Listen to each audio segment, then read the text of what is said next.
Mark.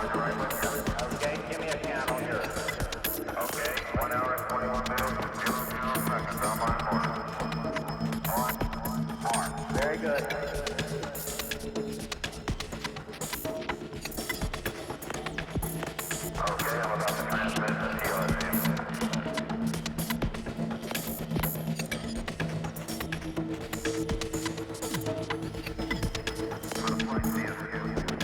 Go ahead. These units public ground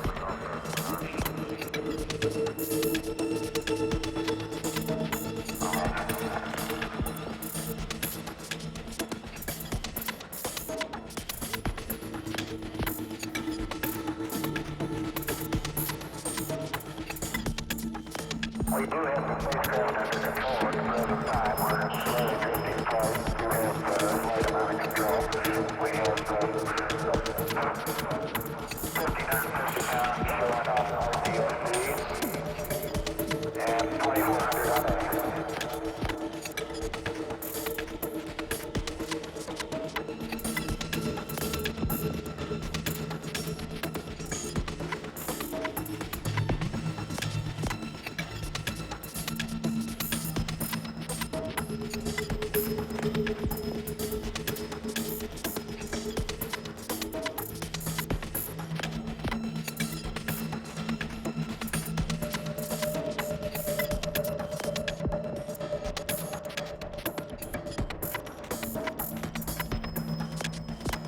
Okay, it's 7 hours, 10 minutes, 46 seconds. Taking it 71046. The regulator pressure is fluctuating really rapidly between 300 and 310. It's 7 hours, 11 minutes, 33 seconds. A sharp drop off to zero.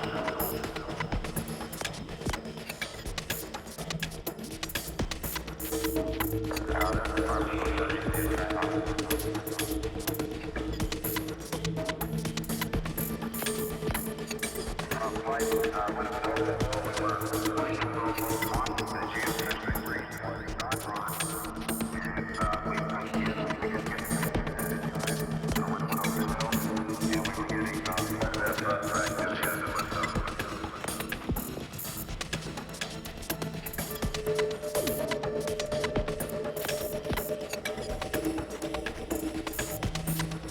01 hours, 3 minutes, 45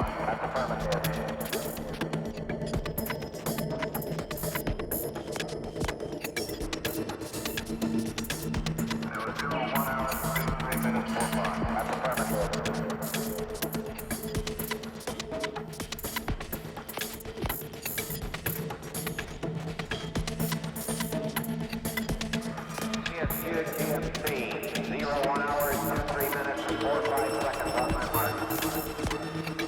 Mark.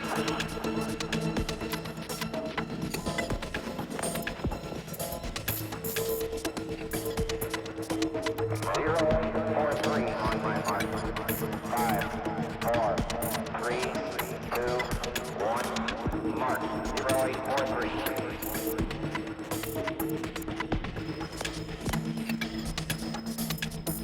Capcom Retro. Okay, I'll give you a mark on CR in 1 hour, 21 minutes, and 10 seconds. 1 mark. Okay, give me a count on yours. Okay, 1 hour, 21 minutes, 0 seconds on my mark. 1 mark. Very good.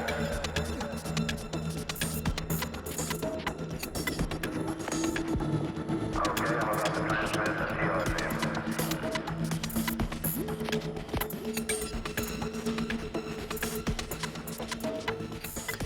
Yo! What's good, y'all? Hope y'all had a good weekend out there. Stayed inspired, made something new, maybe caught a little sunshine. Let's see who's here. Saf is here. How you doing, Saffron? You have a good weekend over there? Wolf Asylum. How are things down under, mate? Speak Melon is here. Howdy. We are going to be doing a little creating of new instruments, which is slightly different from what we do normally, because typically what I do is I will make something that I need in the moment, or I will work on synth patches for other folks. They can load those up and twist them up however they like. But What we haven't done in a while are sampled instruments like that you can load up inside Kontakt and do fun and interesting things with that you don't normally do inside of a synth. So I'm gonna play in that realm today. Hi Liv, how are you? Have a good weekend. And also, in reading through all of the feedback about the streams, there is a desire from some folks to actually go through previous releases and ask questions about them, and I'm all for it. So if you guys have like, you know, specific sounds or packs or tracks or whatever that you want to dig into, ask how they were made, why they were made, or whatever, how they're used, we could do that. And along the way, I'm going to be making some sounds. So if you guys have any like challenges, or if you have requests or like ideas, share them. Did I have a good weekend? I had a good weekend. It was pretty chill. Did some yard work. We have sunshine in a decent amount of abundance right now, which is great. Like we're tipping into summer, which is always nice here. Well, historically, it's always been nice here. Lately, it's been fire season in the summers, which is rough. But between winter and summer, we are still getting some spring, and it's pretty darn ideal.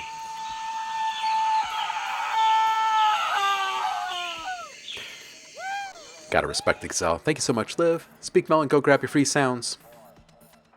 I'll be swapping out the sound pack this week for subscribers. Oh, thank you for the reminder, OhmLab. There's a new YouTube channel where you will find the current VODs and all the VODs going back several years. So you can watch like thousands of hours of stuff over there. Because you won't find all those VODs here anymore. There's a limit on what people can store here now.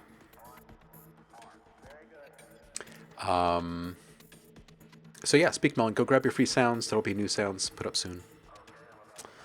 What else? What else? I think that might be it. I'm not sure exactly what I am going to create today, so this is definitely without agenda other than have fun, explore, and see if I can get back into the routine of actually building stuff in Kontakt. I don't think we're going to get so far into the process with any sound or sounds today where scripting will be involved, but we'll get there together because there's been a lot of people asking about that kind of stuff, and there's been a lot of people asking about tutorials now that there's a YouTube channel back. They're like, are we going to have all the old tutorials? No, we will not have all the old tutorials. We are not going to upload any old content except for sound packs that have been released. I'm putting out some videos for some old sound packs that have been released. That's the only old content that you'll see there. We're just moving forward. Okay, that's it. I think that's it for the YouTube stuff. So I don't know what to make. It's pretty exciting not knowing what to make.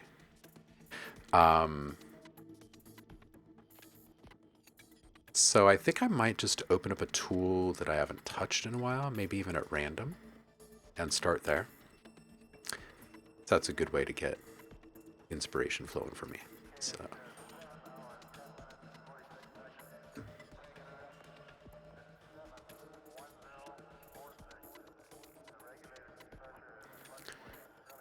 I think we might look at a new, another new instrument from Dawson this week.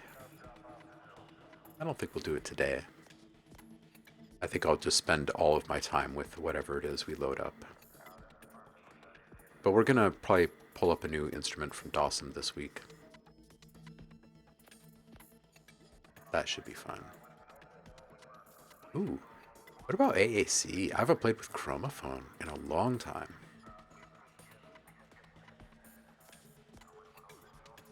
I love everything this company does. Okay, we're going to turn off this background noise here. Excuse me.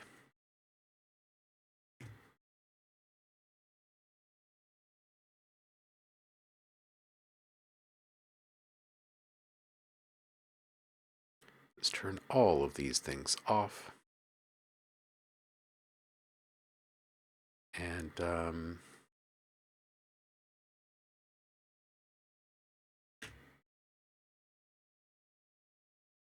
my project ready here. I'm probably going to want to get a capture track set up here.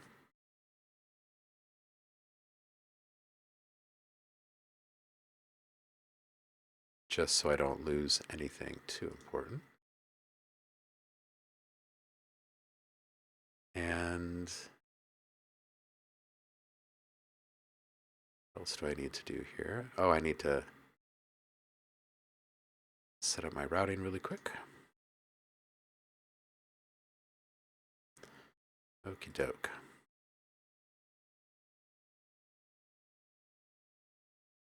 So, chromophone is some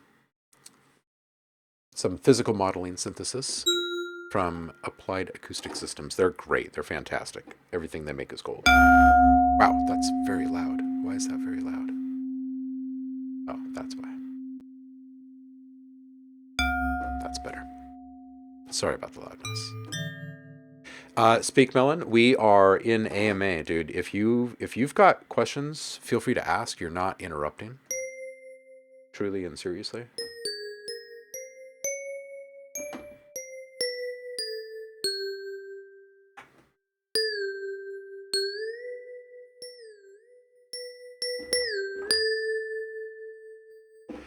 I like physical modeling when making sampled instruments because it's just so pure mathematically. It works so well across octaves. It doesn't quite stretch the same as other audio does. You know what? Let's just like work right from here, right from this. It's not really initiated, but it's default state.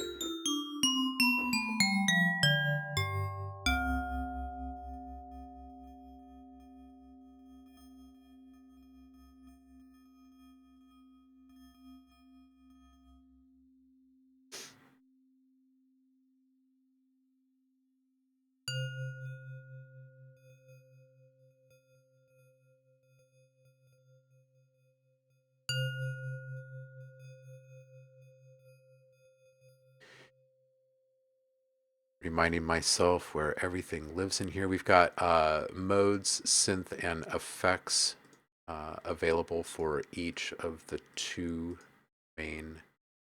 We don't really call them oscillators. Exciters, perhaps.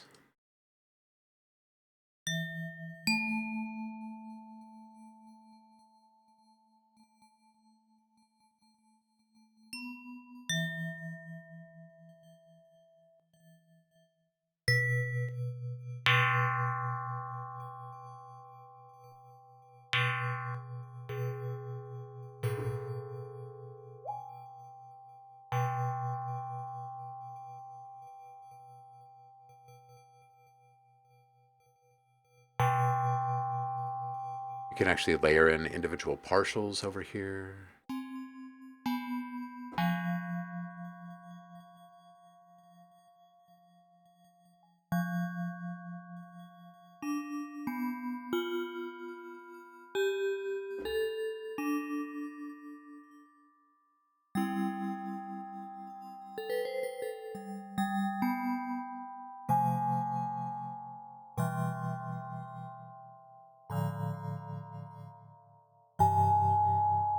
That partial doesn't move though, does it?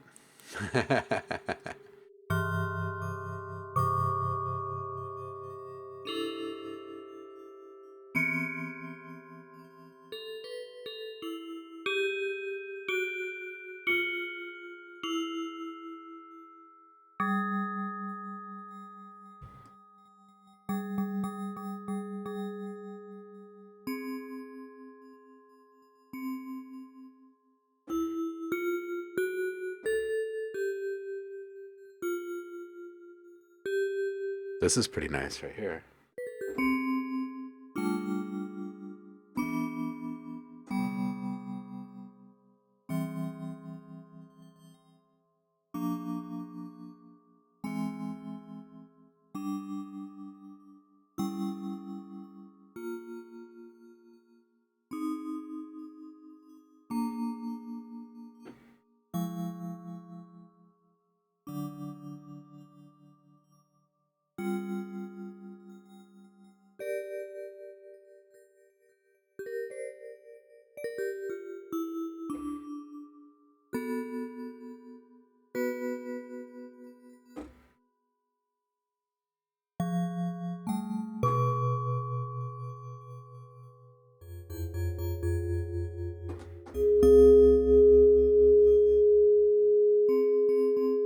Ooh, speak melon. That was a good question here.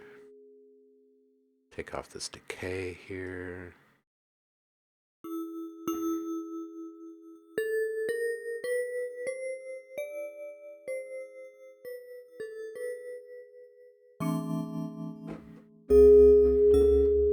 Quite resonant, this thing. You know what? If you want, we can actually dip into that project. Let's do that really quick.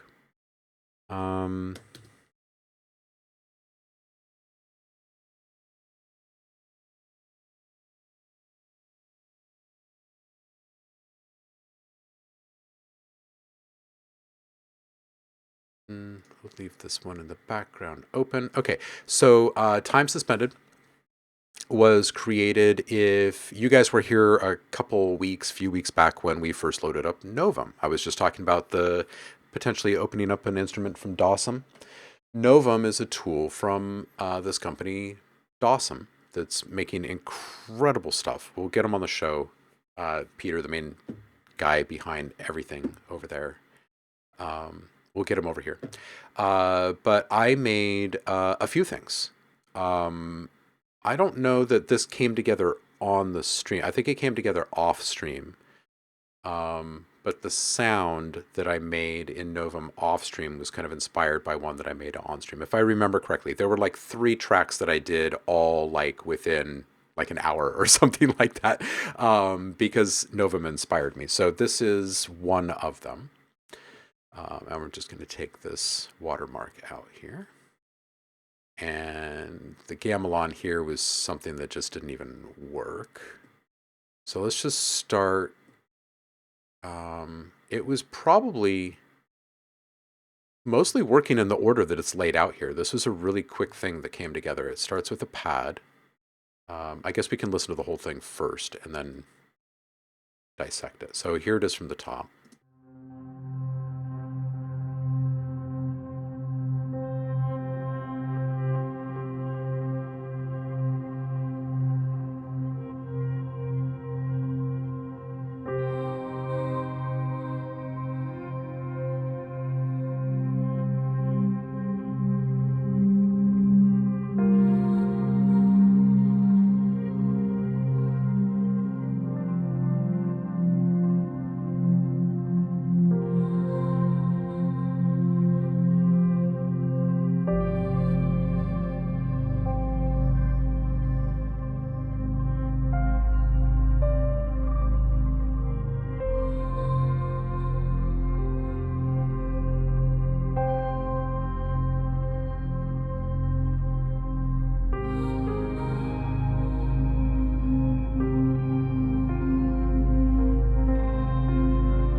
All right, so I guess the first thing to make note of in this track and any of these ambient beds is that you're not trying to impress with your composition. This isn't an arrangement gauntlet by any stretch of the imagination. This is really about simplicity and understanding that less is more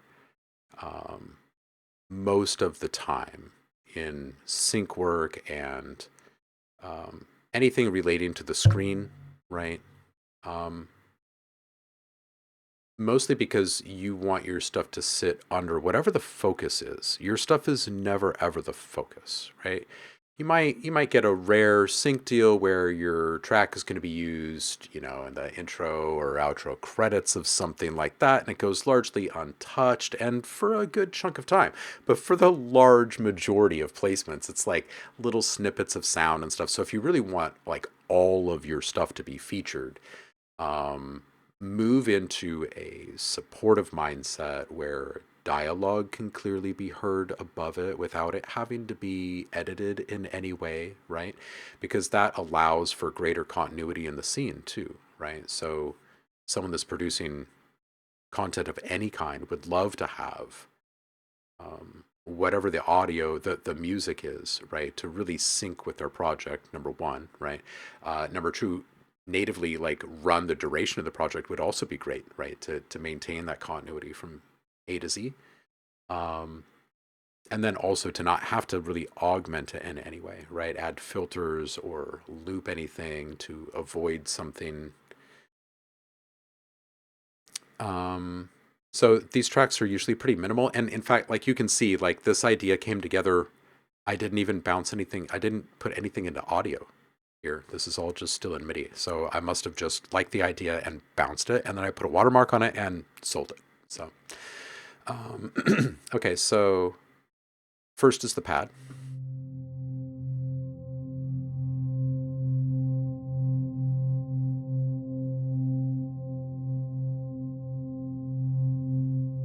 Now this, if I'm remembering correctly, this is a sound that I loaded up a preset and then I moved away from the stuff inside of the preset. So it says piece up here, which is the name of a preset, but that's not what we're hearing here. So it's just a very simple pad.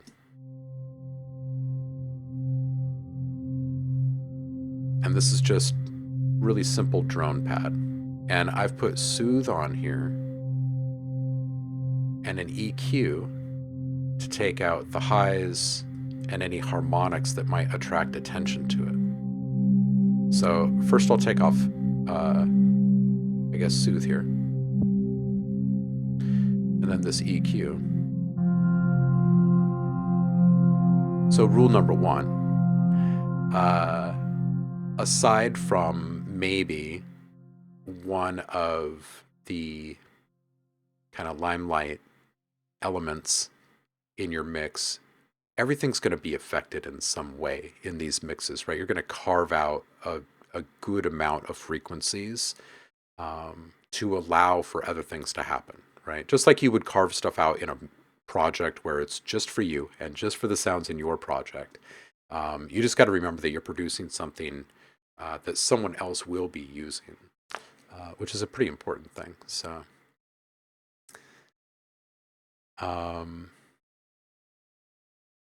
yeah, live using it on the low mids like that, and then bring in the highs down with an EQ, just kind of transforms it, right?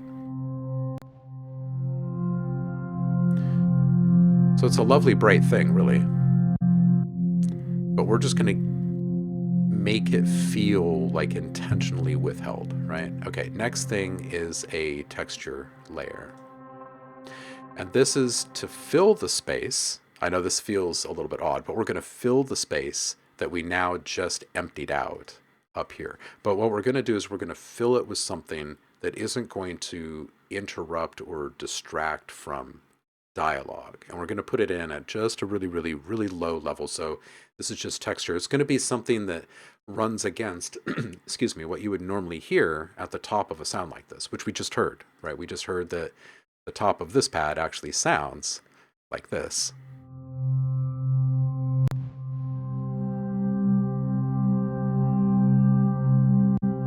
We're going to put that texture in there now. So we've now brought back some of those frequencies in a controlled way, right? But what we're doing is we're adding something that's going to bring two things to the equation. One is that the person's going to lean into the mix, right? They're going to find this thing that they can feel and hear appealing and kind of alluring and inviting. almost like they could touch it or feel it because it is texture, right? And it's going to be at a low volume, right? But it's also it's got this kind of harmonic relationship happening, right? Yeah, okay.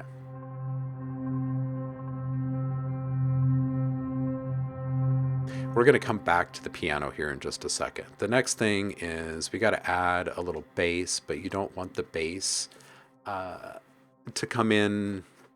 Well, I mean, you can bring it in however you like. I didn't want to bring it in at the beginning, and I didn't want to bring it in with a note that you would expect, right? So this is, I'm not a music theory person, but this is what, like, we're coming in on the 7th here, or here, let me listen.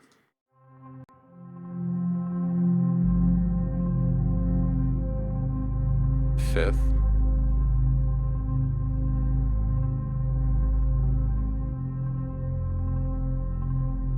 Root. Or wait, is that even? This is, oh no, we're in C here.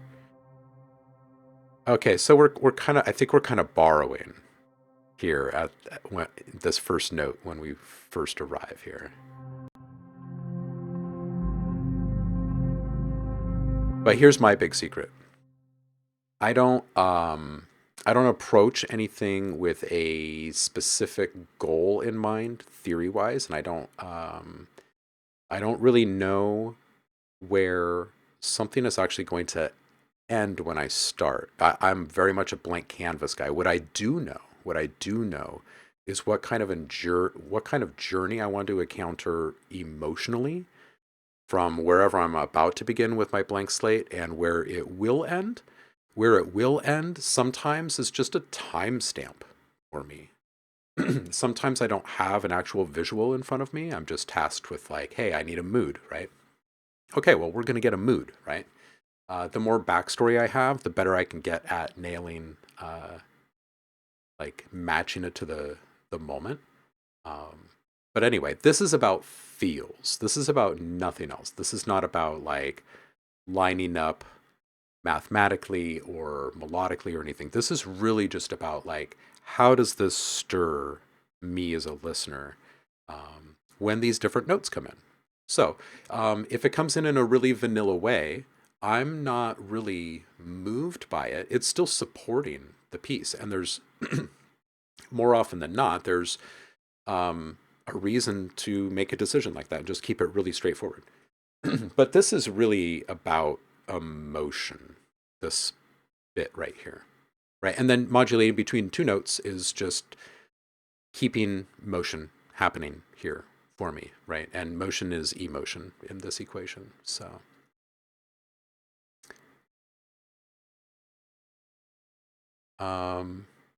Yeah, Liv says just a little bass. Nobody wants a lot of bass. Well, if you make bass music, it's got to be about the bass. But outside of that, you've got to be willing to just put it in the back seat and maybe under a blanket.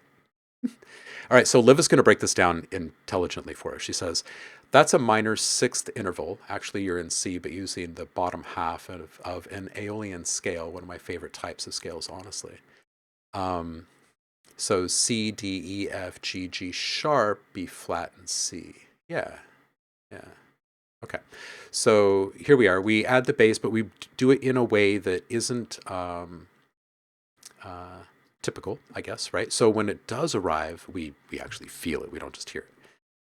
Okay, so then the pianos, there's the kind of top layer stuff and the stuff that feels kind of moody. So this piano. Oh, and just really quick, the bass is super simple. It's just one of my patches. I was gonna say, I think it's from the Future Essentials, or maybe it's the Dark Waves. We'll find it outside of this. So again, just rolled off the top frequencies here. So if we go back and we listen to just the bass. And if we turn that up.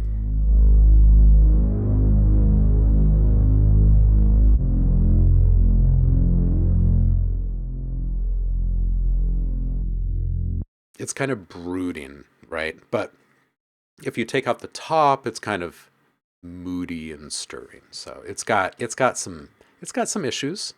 It, you know, probably grew up in a broken home or something. So we've got some piano.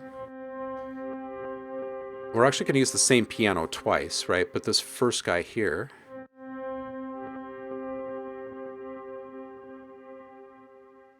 yeah, almost like a Reese, but not exactly. Almost like a Reese, but not. Um, I mean, the Reese definitely got smacked around a bit, but this guy, the basic guy, is probably just upset. I'm just using psych delay because it's simple. You can use anything to reverse your sound. There's so many different ways to do this, but there are a couple of little keys here. You don't want it to grab. There's going to be another piano in here, so you don't want this to grab anyone's ears. This is really just about getting some stuff to float around in the air. So I took out the transient sharpness with some transient master. There's also an auto filter running on this. It's on a 4-bar clip. It's on a triangle wave LFO. It's got a little bit of resonance. It's just barely dipping into it. It's just barely shaving off a little bit of anything. I've also got just a little bit of saturation from this filter running through here. So without those things, oh, and there's also some portal, which is doing what exactly? Oh, delays. Okay, so we'll take these off so you can hear what this sounds like. Nothing. Like, didn't affect anything, right? Look at the MIDI. There was one note that felt a little bit strong, the way that it was hitting, and it was only because of the way that the echoes align. Anyway, it caused a little resonant peak. I took down the velocity. Like, super, super simple.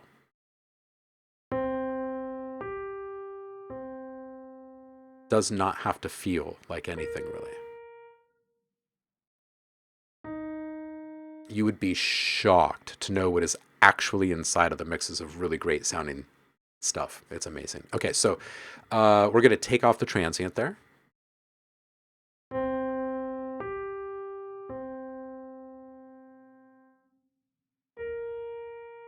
So you can hear that just because the placement of the MIDI notes, each note is affected a little bit differently by transient master, actually. It's not that great of a tool. It's just a handy tool.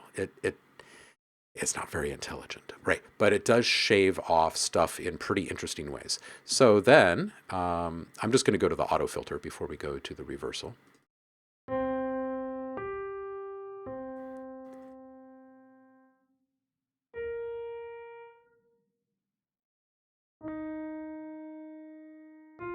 See, it's so weird. And if you were to listen to all of this on its own, you're like, no, I got to fix that. That's off. Like, this sounds terrible, right? Let's put in the delays.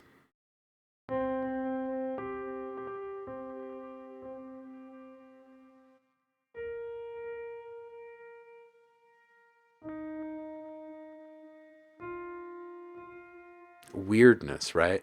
But then, you've got this reversal. We've got the reversal right after the transient shaping is happening. So that just changes everything.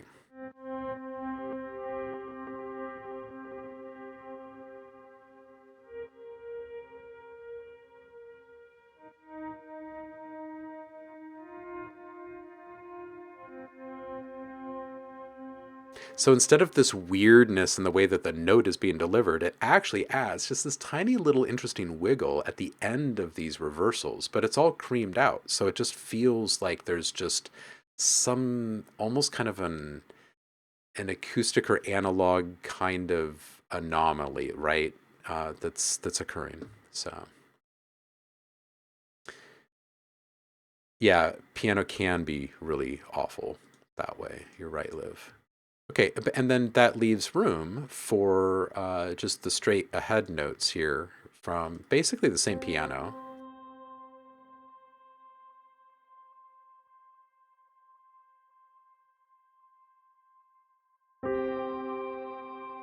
Now, it's got a couple of things on here. It's got some reverb, so I'll take out the reverb. I'm going to take out the portal, and the portal actually has... It's just like this... Here, I'll turn it up for you.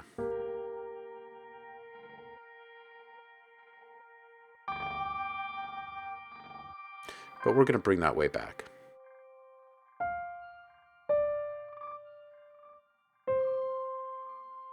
So it just feels like there's these just tiny little rolls on some of the notes, right? And then there's just a little bit of overdrive, and the overdrive is here just to increase the harmonic information. So if we listen to this with and without, so this is with, without, and with again, and with the other guys, and with the reverse piano behind it.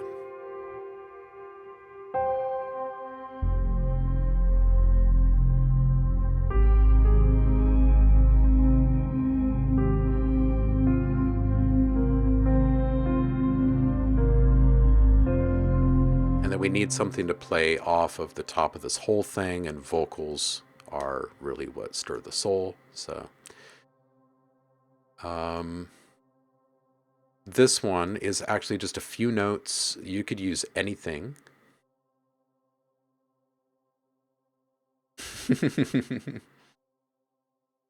Reading some notes here. Liv saying, I like to use backmask for this this kind of gentle chaos. It's honestly becoming something of a secret sauce of mine. Yeah, that's a great choice. Absolutely. Sitting here for the millionth time thinking I gotta get Portal. All right, so here's another... Oh, what's going on with the flashing of the contact here? What's going on there? That's weird.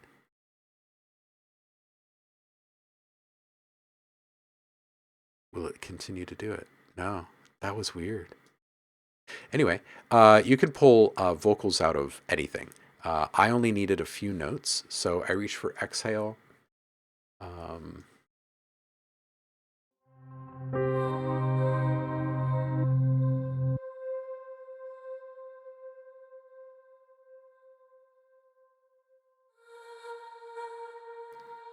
And they're here to just kind of keep pace and add accent to like the structure of this more than anything, because the piano needs to be the feelings, right? So this is just like light, like sunshine, something like that. And without the space effects, we're gonna turn these all off and then we'll listen to them. So this is the sound of the vocal without anything on it.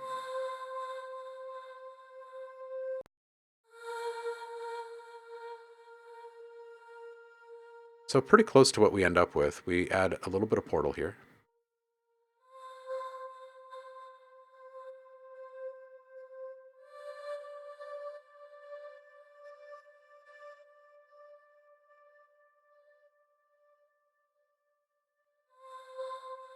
And then we added this one, which I'm feeling just adds a little bit of like a gated feel.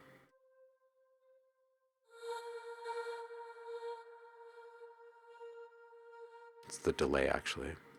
And then just a little bit of reverb to help kind of unify those two. It's very subtle.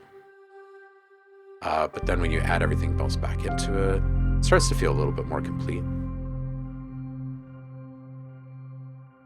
But it needs some tension, because I always like a lot of tension in my stuff. It's kind of the sauce, if you will.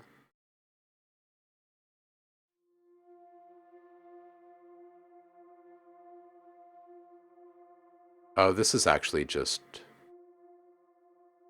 labs.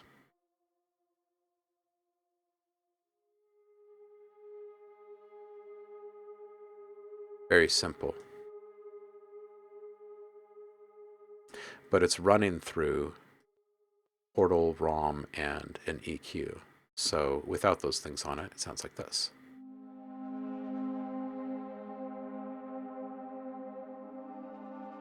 And with those things on it, it sounds like this. And that's really just meant to blend with this.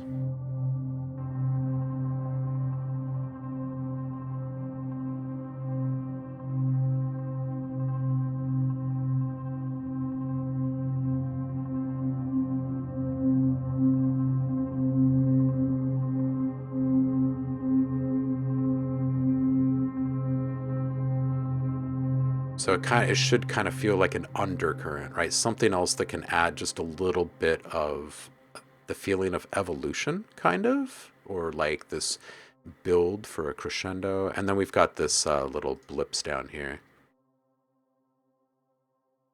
Hey, Evans the Bard is here. How you doing, homie?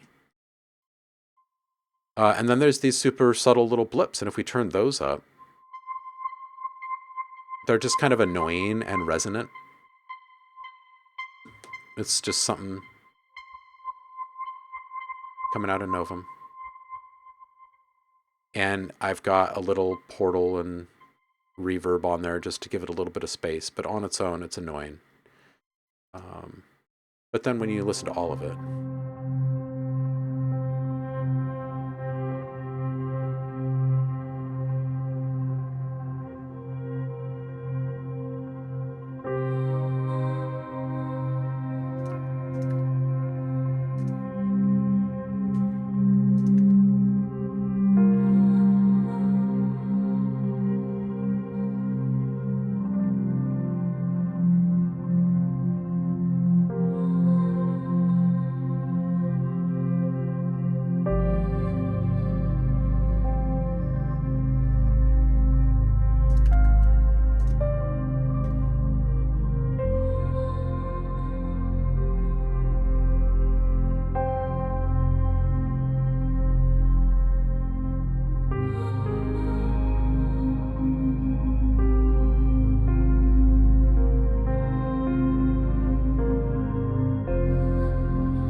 you want to know another dirty little secret about that one? Like if you keep your sounds balanced enough, you don't have to do like a real mastering pass on something like that, really. If you're just, well, I guess it depends on what exactly you're going to release it for. Yeah. But these, if you keep everything really, really simple, they should feel complete and powerful and sound decent on most speakers without having to do too much to them. Once you get too many notes in your arrangement, though, you're kind of in a sinking ship because you have so much processing at play. So you kind of have to balance that, right? The more notes, the less spatial processing, basically, or not spatial, time-based processing.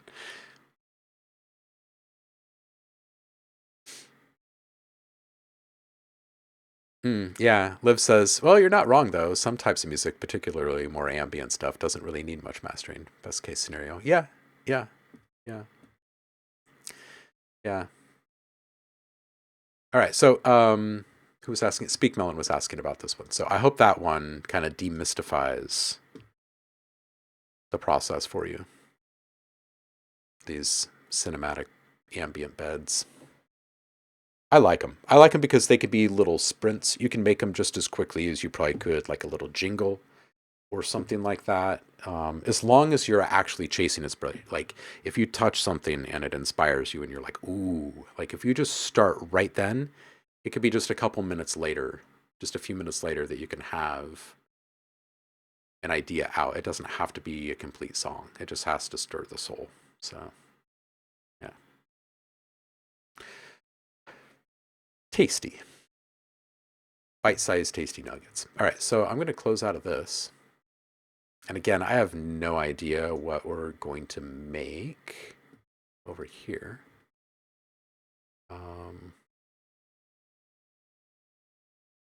But yeah, we're going to make something.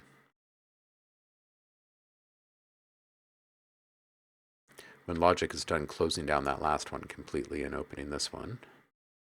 We were inside of Chromophone.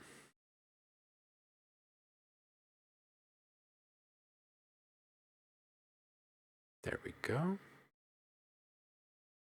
Hey, Zeep. Make a house track. Yeah, we could make a house track.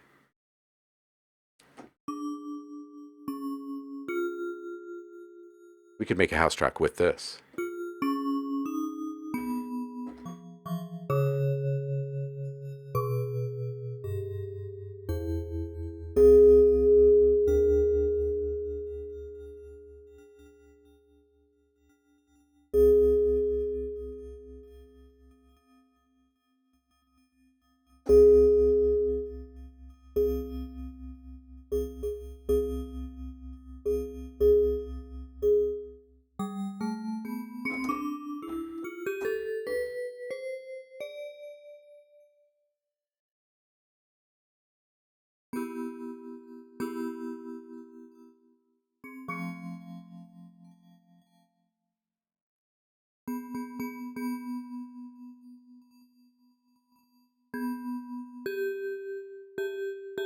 Oh.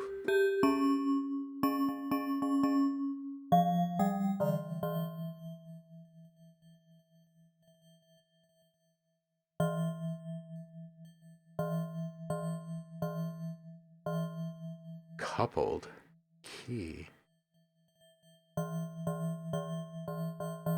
Oh.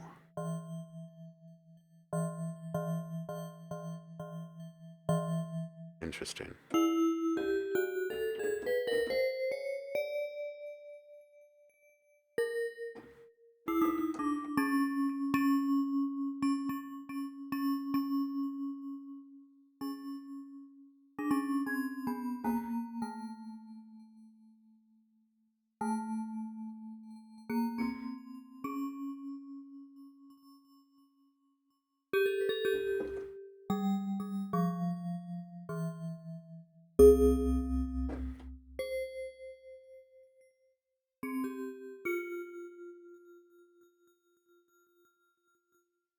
Oh, no worries, Speak Melon. Hopefully it helps you.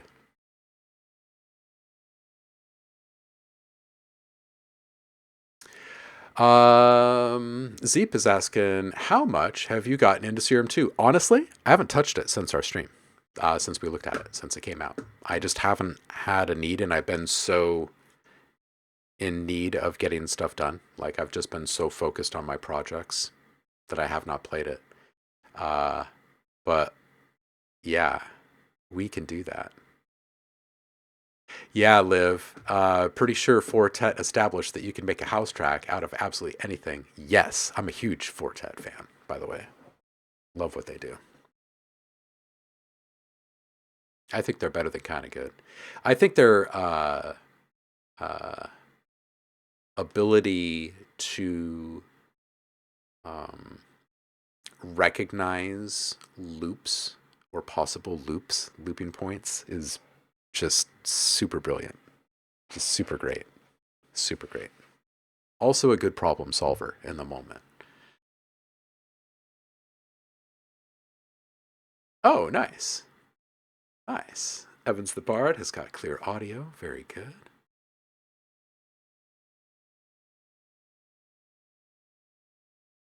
Speak Melon, you are welcome. You are welcome. I kind of do just want to make something like that now after talking about Fortet and just playing with this random sound.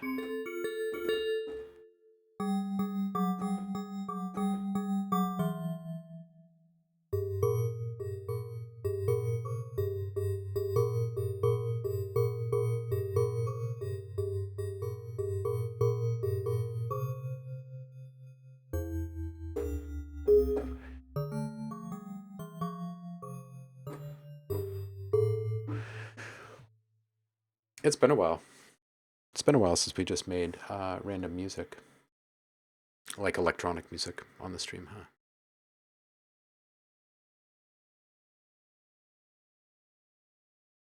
Kind of do have me wanting to do that a little bit now. Maybe we can take, wait, where am I going here? I want to go to, yeah.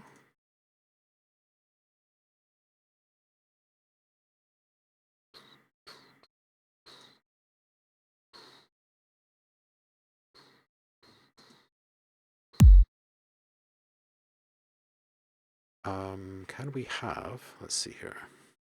Let's do quick sampler.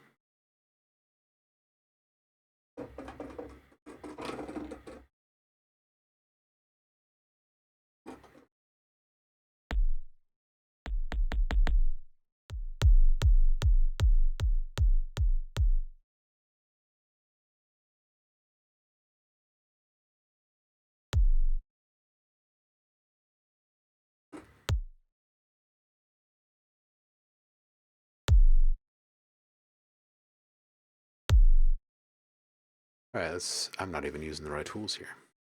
Let's get in here.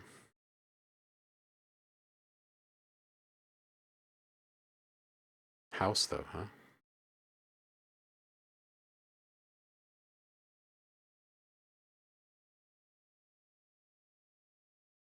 If we do that, it's got to be my own style of house though.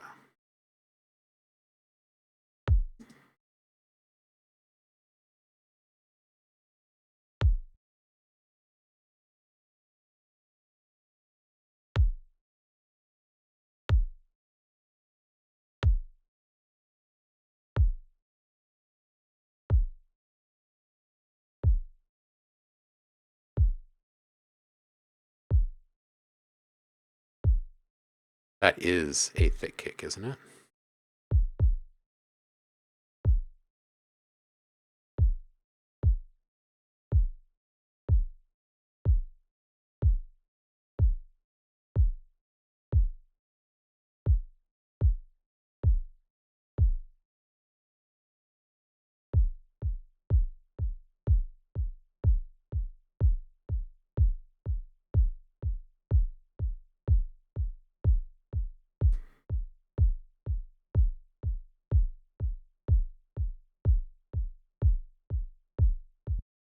It is. It is kick.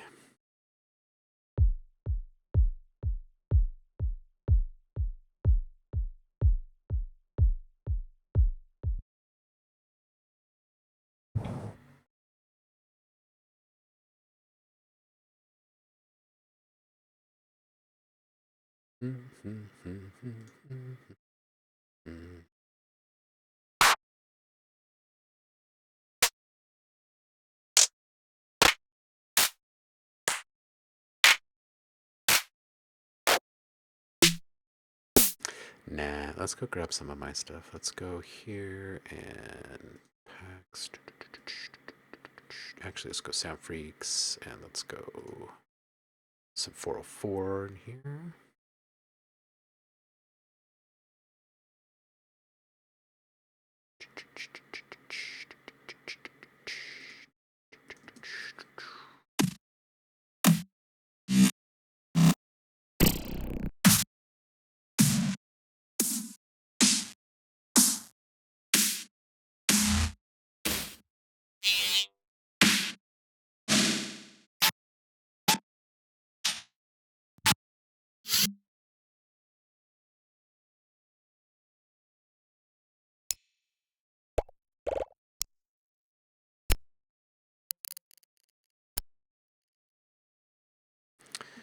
This little guy.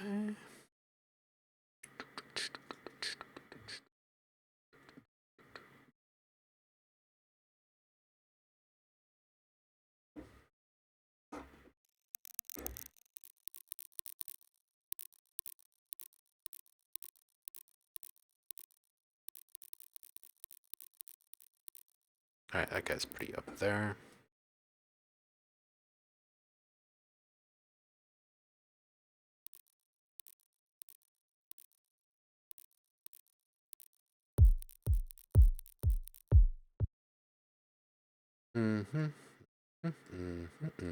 Oops.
Well, this will be a little incidental sound. We'll put this over here somewhere. We'll come back to that. Man, I haven't played with any of these 404 sounds in a while.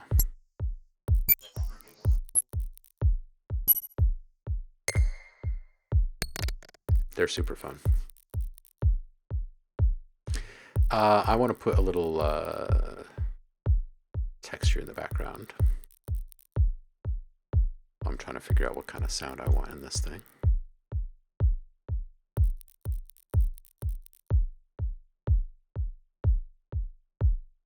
My sound library is absurd. That 404 kit though, that's you can grab that on the OhmLab site.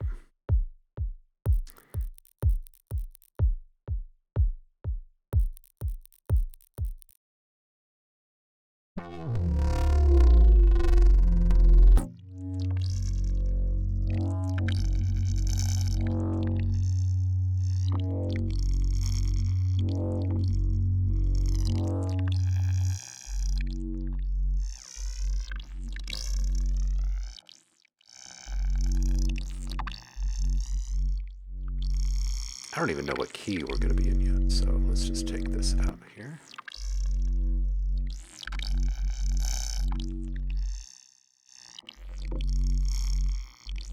That's pretty nice though, isn't it?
All right, what should we use? Should we use, let's see here, one of my old acid packs, an old serum pack. Let's do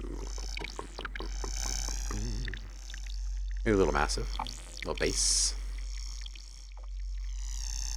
Browser. Maybe deeper. And let's go base.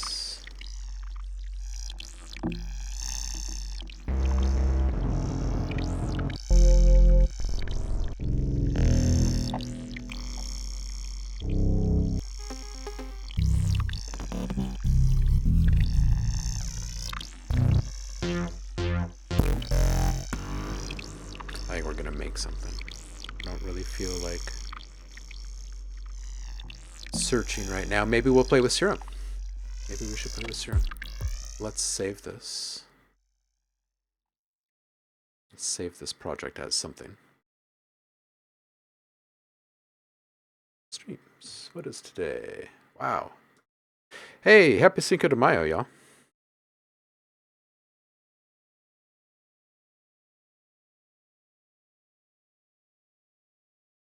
I have no idea what this is, so we'll just call this unknown for now.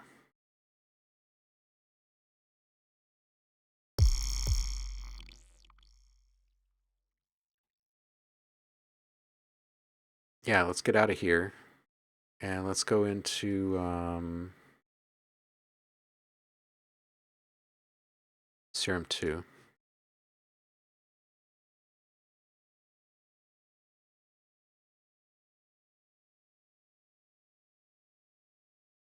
Oh, cool.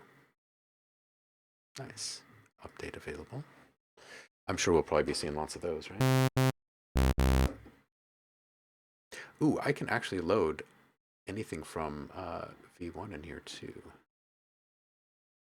So if I wanted to pull up shapeshifters, I could.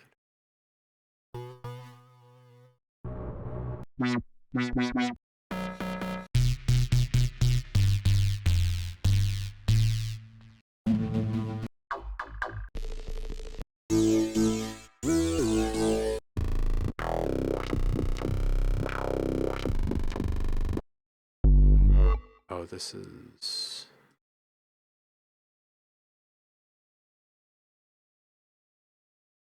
stereo.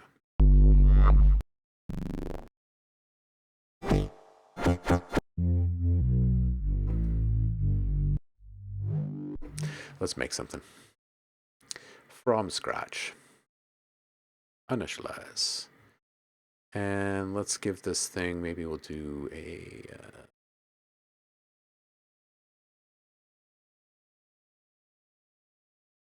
I haven't played with any of the Serum 2 tables yet. Ooh.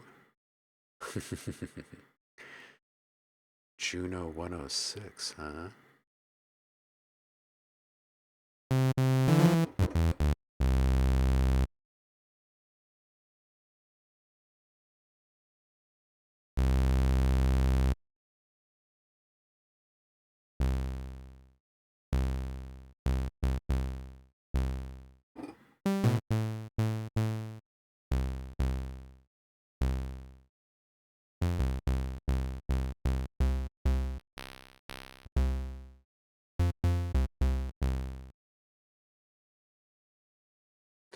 All right, now can we blend these?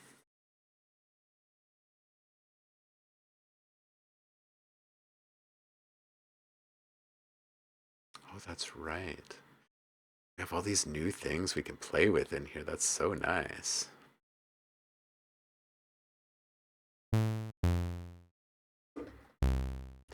All voices contiguous or per voice. Hmm.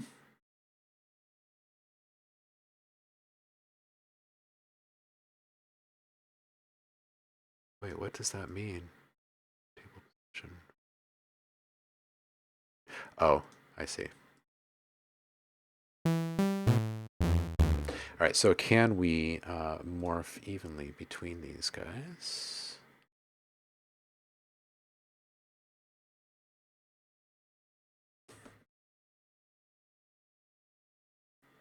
Wow, I have so much to adapt to in the new UI.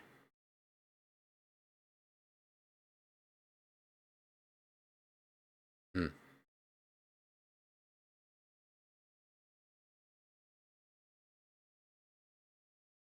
Wow.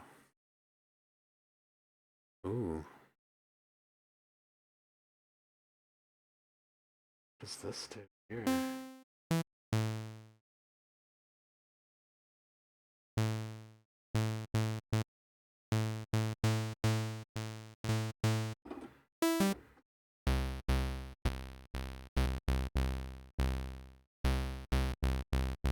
Huh. Yeah, definitely have a bunch of learning to do with this thing. A ton. Cool. Looking forward to that. All right, let's bring up wavetable. And let's just do like a simple sine here.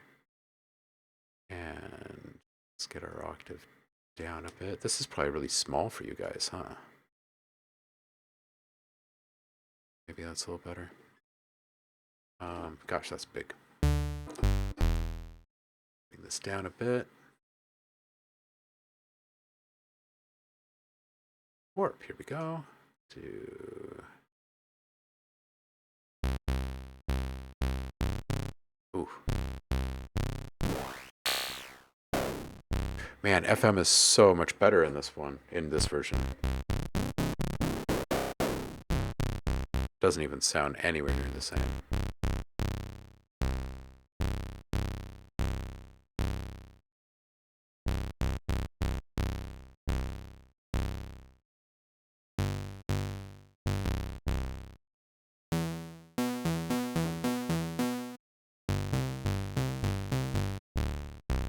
Yeah, seriously.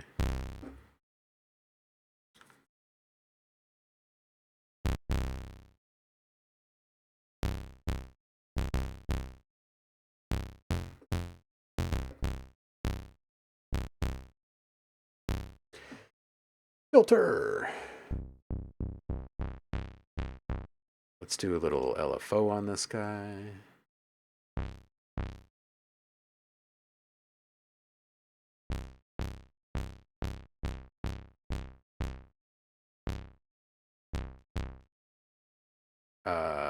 Let's see here. I do not want retrigger. Yes, I do want retrigger, but I do not want repeat. I want envelope. Thank you.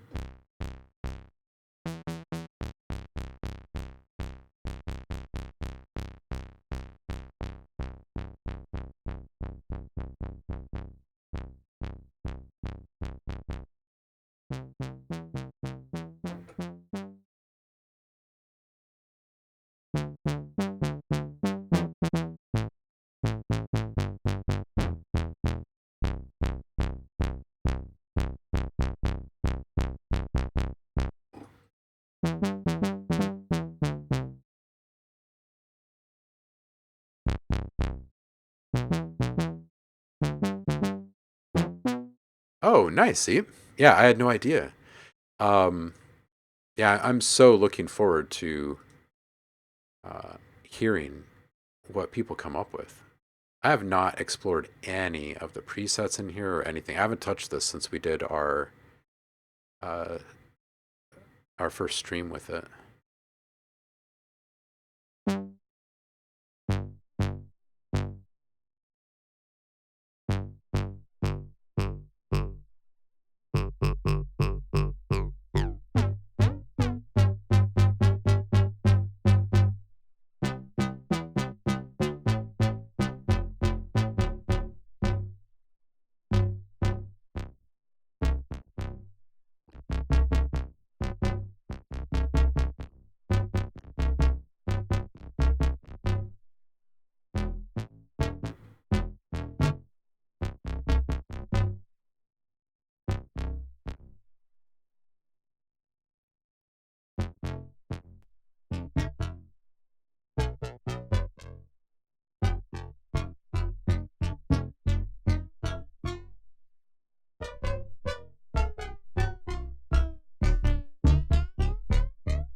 Hmm.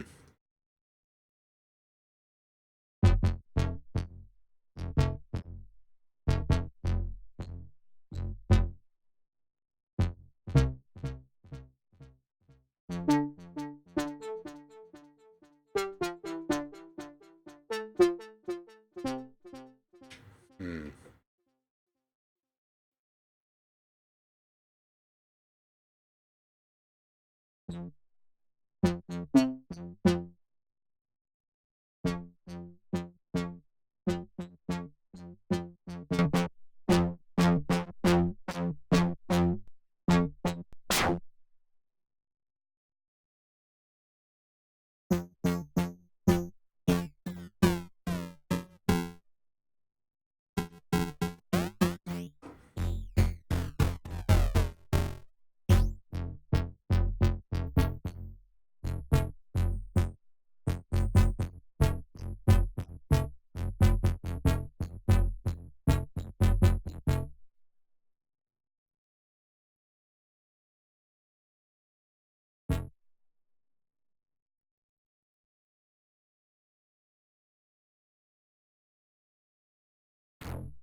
Hmm.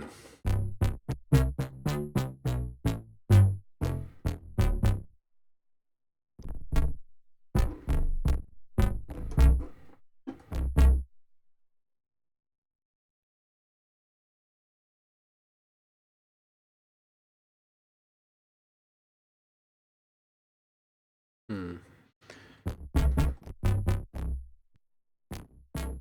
Did they change at all how OTT operates in here?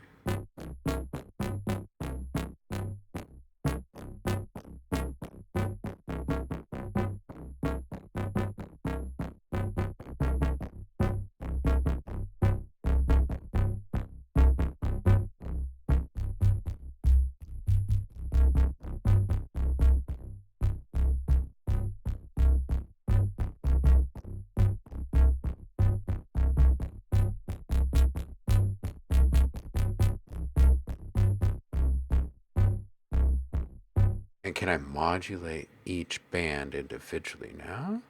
Oh, yes, look at this. Highs, mid-highs, lows, maybe? Let's bring this over here. Oh. Oh. Okay, now I probably have to adjust that in the matrix, right?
And the distortion feels so much better in the new serum.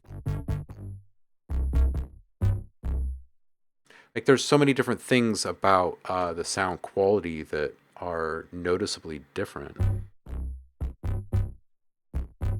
It's hard to single out just one thing and appreciate that one thing. But man,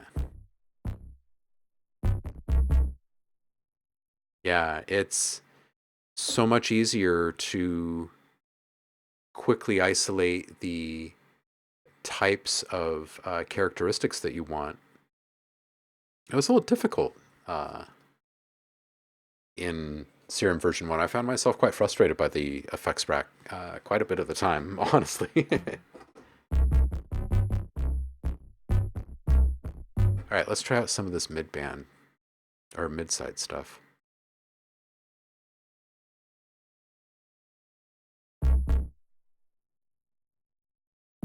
Oh, I see. It's a rack split. Okay. That makes sense. That makes sense. Hmm. Ooh, and can I load stuff up? How can I load stuff up? If we put this into the sides and then I put a hmm. This is low, high, mid side. Utility. What's my utility doing in here? What is that? utility. Low pass, mono the bass, and this was in the side.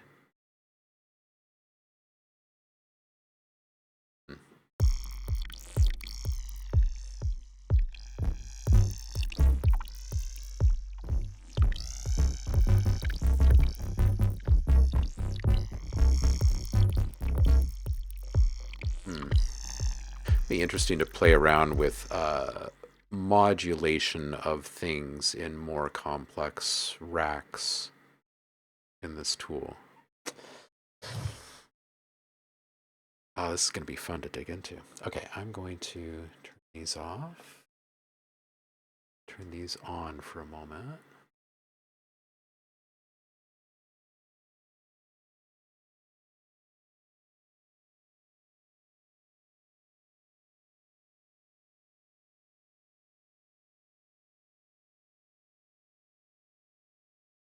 All right. I'm going to go hit the bathroom really quick, and I'll be right back. Hey, Nano!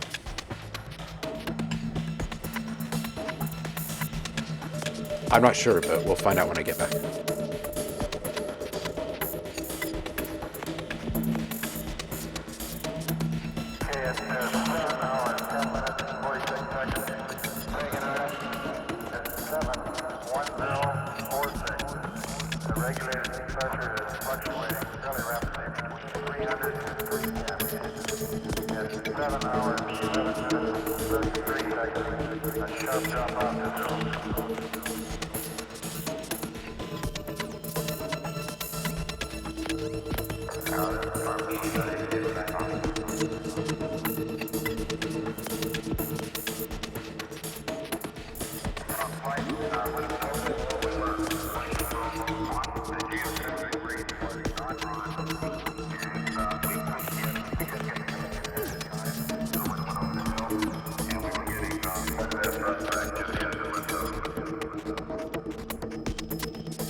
Mark. And we're back. I'm going to turn off that stuff. All right, so where were we? We were looking at serum.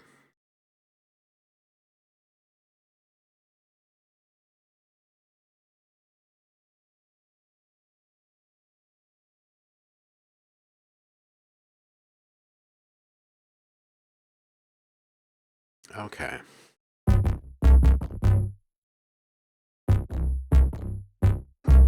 Okay, so the question was, what exactly can we modulate inside of these racks? Oops, what did I just... That was my... Can I have an undo on that? Oh yeah, there we go. And does it keep all my settings? Let's see. Did it keep... It did. Amazing. So you accidentally delete something from your effects rack and you bring it back and it brings back the modulation assignments that you had there as well. That's brilliant. That's good. Okay, so we would like to automate or modulate rather. We're going to put in a splitter. And within that splitter, we're going to put in the side a utility.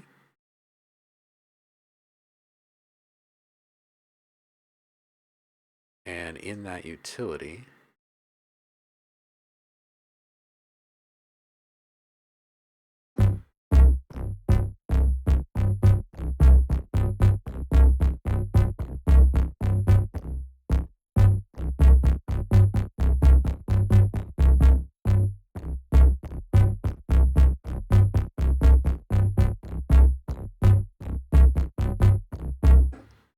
Okay. Now the question is, can I put an LFO on that? Let's find out. Yep. Can I put an LFO on the switch? Not on the switch.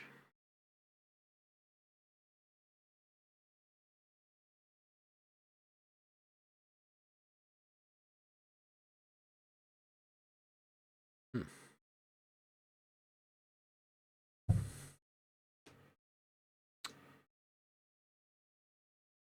Huh. Interesting.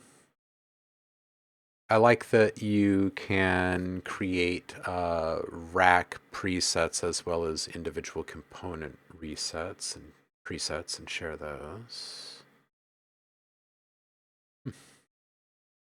Yeah, I've just experienced the undo for the first time in this one, Liv. I love it.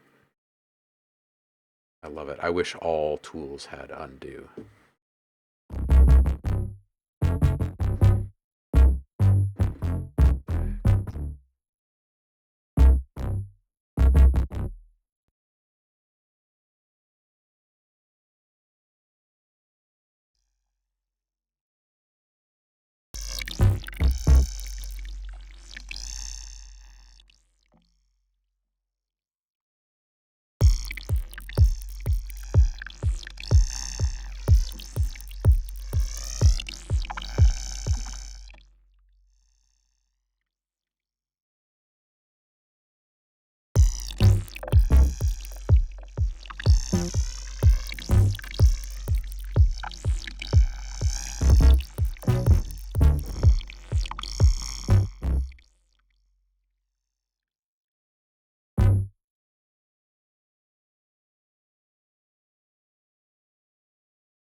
Hmm.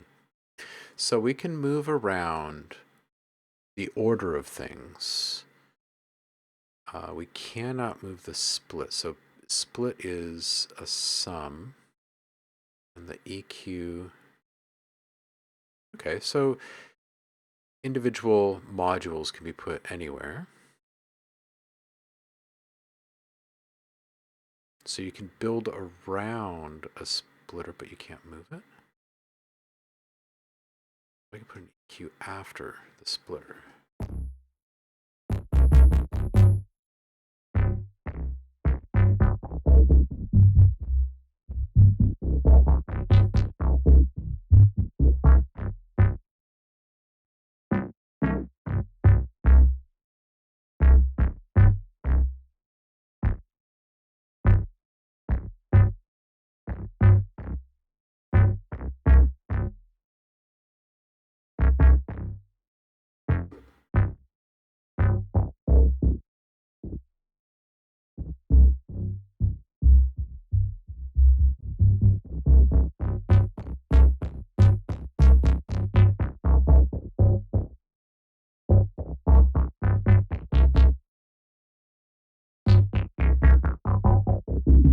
This EQ is nicer too. Like I think they rebuilt everything in here.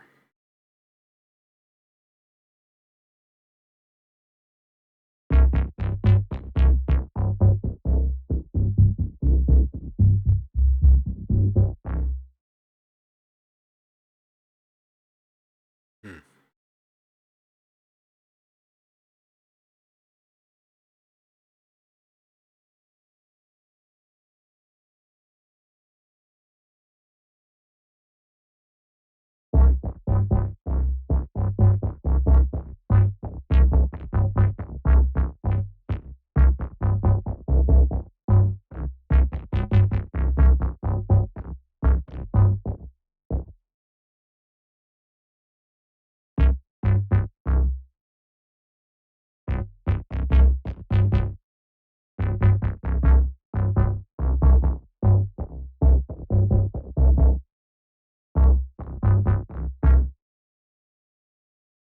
Hmm. Yeah, noticing so many tiny little details. Yeah, OTT feels better, and like the control over the mixing in it feels better. Yeah, the EQ is much better. So many of these things make me feel uh, that version one was really raw in a lot of ways. For like for as being as so precise as it is, um, yeah, I just feel like Steve must be looking back on version one and just wondering like how it became so great when there was all of this extra growing left to do. Yeah, it's so many upgrades here. This is great. This is going to be such a fantastic tool for a really long time. Yeah, yeah.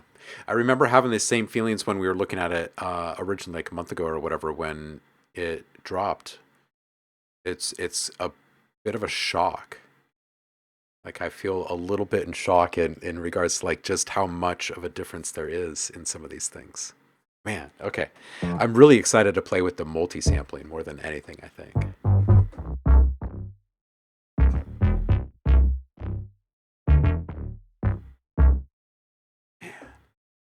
Okay, now we have this third oscillator now.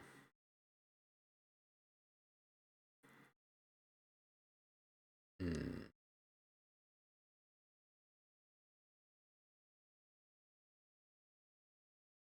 Oh, I didn't even realize they had an 808 in here. Let's just solo this.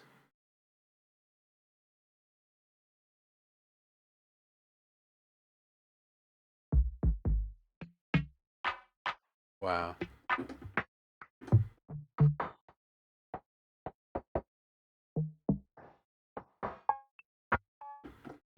that's great.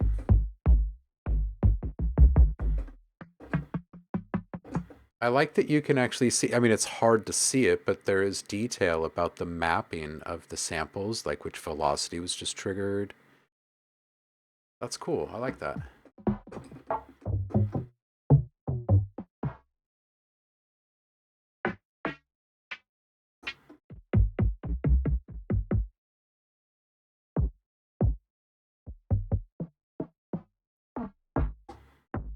Dope.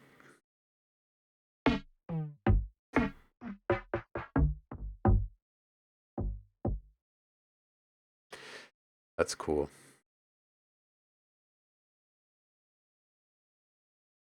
And you can load any SFC. Hmm. Well, that's just flippin' fantastic.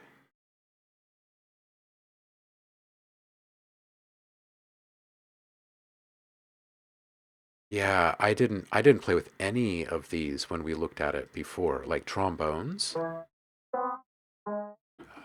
That does sound pretty terrible.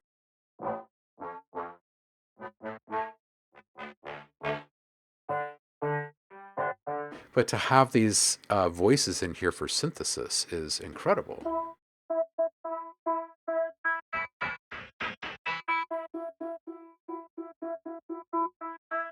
What is going on with the timbre knob here? Wow. Oh, so interesting. So they've given this knob, the name of timbre, but really what it's doing is it's shifting semitones.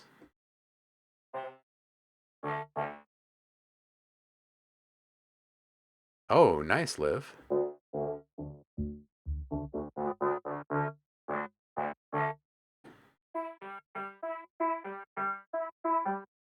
Weird. Huh.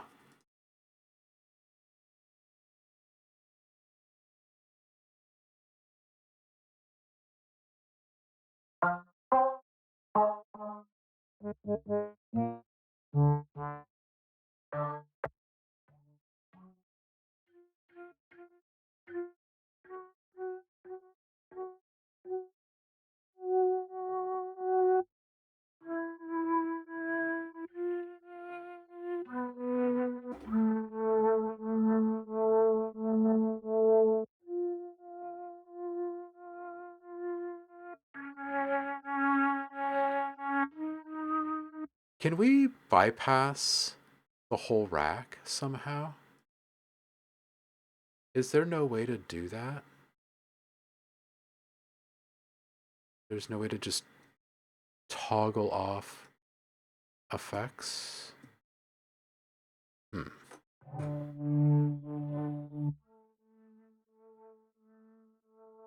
Um, I don't see it in there. Where is it? Oh, it's this one. But I would have to bypass them all individually.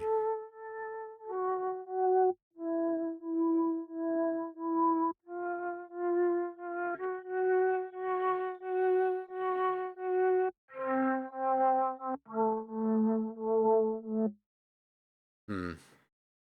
Well, there's something that I would like. I would like to have the ability to just bypass an entire rack rather than having to bypass all of the individual things inside of it.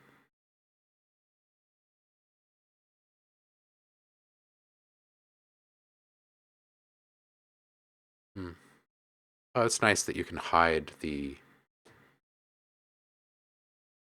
envelope programming, but keep the envelope assignment grabbers handy. That's nice. You can alt click the bypass. Okay. You can alt click. Okay. Okay. That makes sense. Thank you, Liv. That makes sense. That's in line with the rest of their stuff. Oh, cool.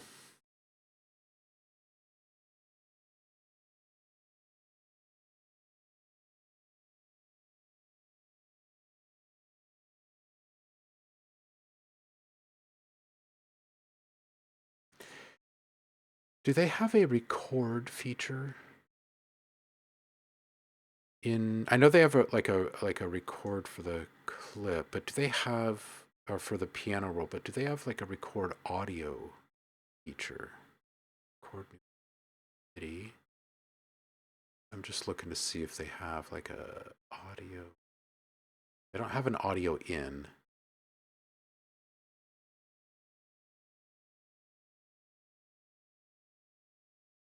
Gosh, if they had a way to get audio in, you actually kind of have a full one-stop shop thing here in regards to sampling. That would be really nice. Yeah, that'd be super dope. Like just the fact that we can record MIDI is awesome, but like if you could capture audio in here and not have to worry about, I guess it's because it needs to reference the file. Oh no, it writes files because it saves presets. Hmm. Yeah, that would be so neat. That'd be so neat because I could see ways in which you could manipulate the audio capture itself. It would make things really unique. Ooh, yeah, that would be so nice. Okay, back to exploring.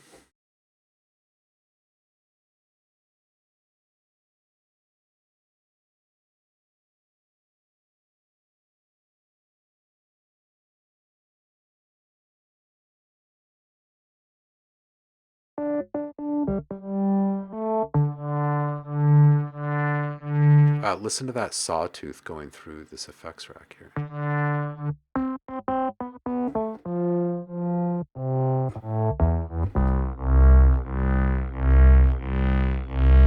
Sheesh.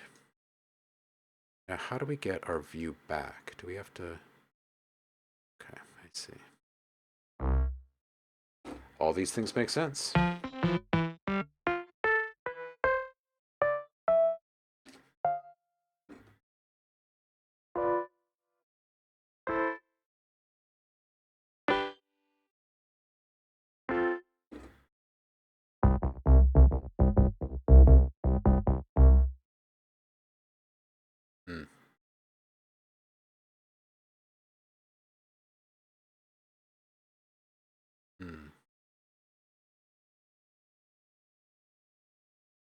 I want to play with this thing for a minute. I want to see what the FM and warping stuff do when stretched and stuff. I'm kind of interested in the integrity of the audio coming out of this.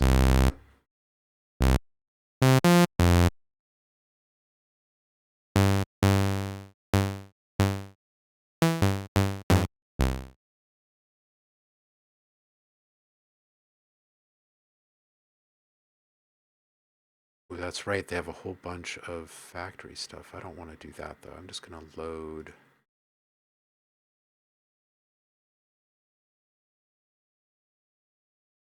Oh, these are just the samples. Okay, so we're going to go into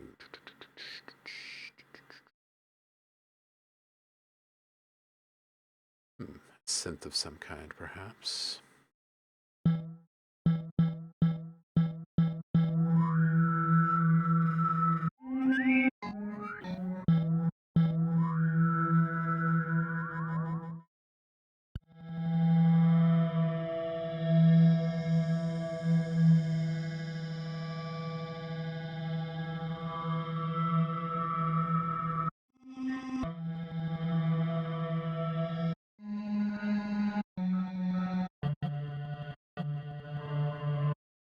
Okay, now if I take and I just go to simple sine wave,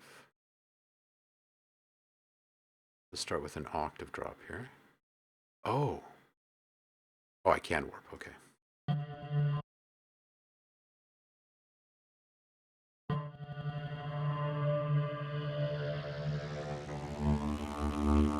Whoa.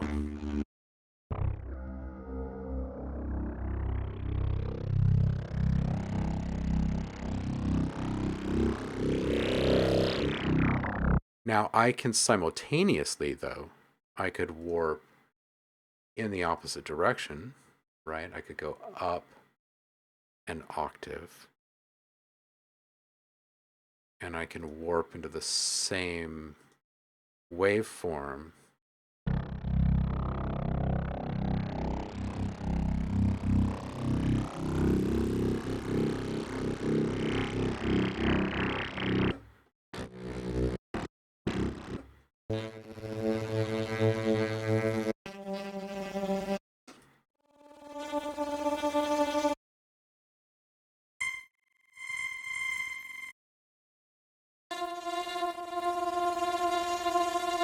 And I can only warp twice, right?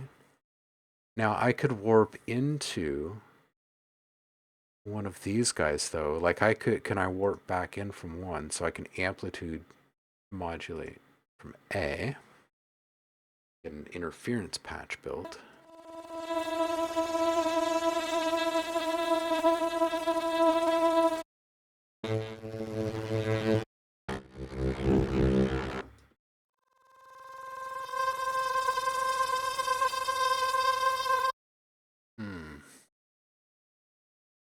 Wow, this is really interesting what it's allowing you to do here with the multiple warping.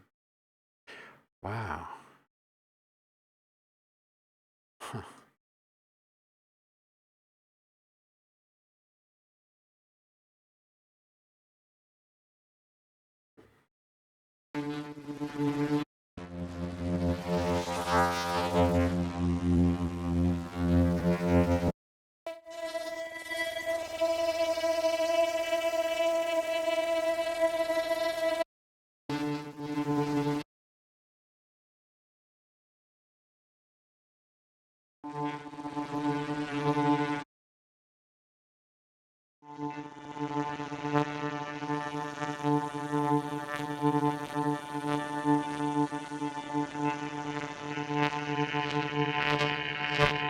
Ah, so fascinating.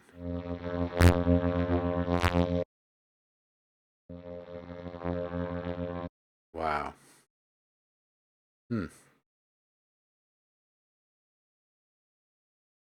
Let's try this with just a single sine wave.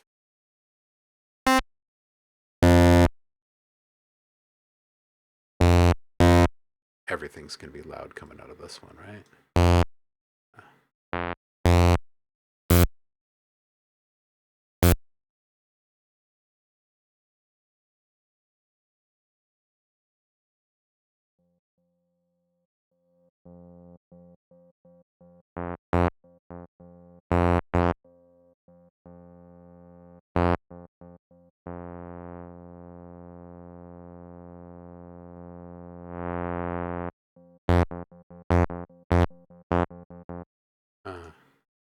Interesting.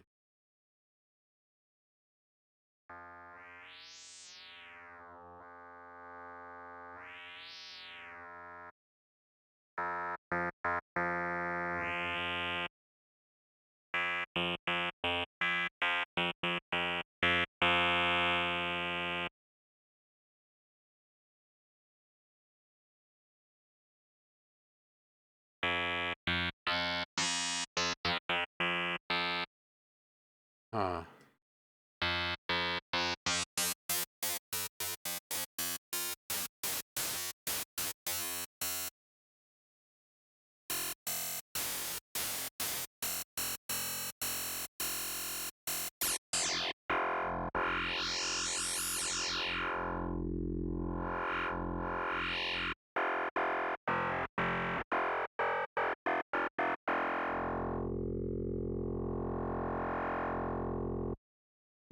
I feel like the FM is both really great and has a bunch of growing to do all at the same time.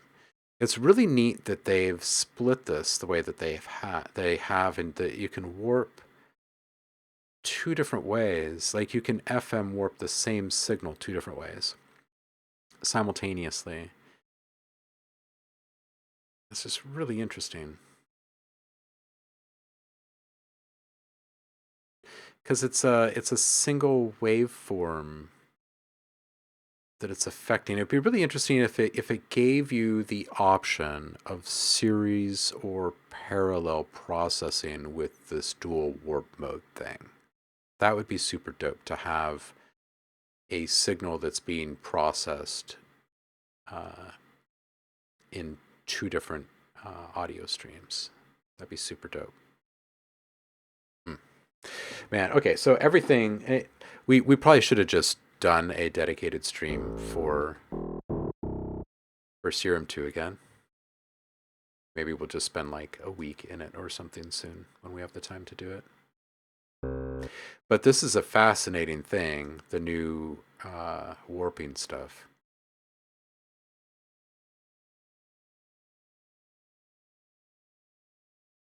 Swap warps, and does that just swap? Yes, it does. So signal flow matters.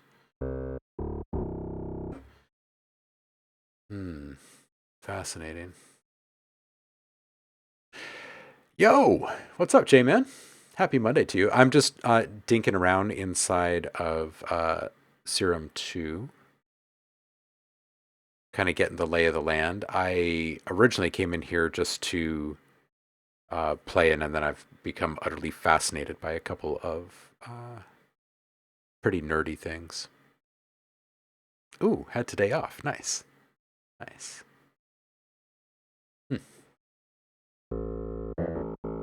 Ooh, you want it so badly. You don't have it yet. The holidays will be here before you know it, and it's bound to go on sale then. Does Splice still do the rent to own one? Where you can pay monthly till you got it? They do, yeah. Did you hear that Spitfire was bought by Splice?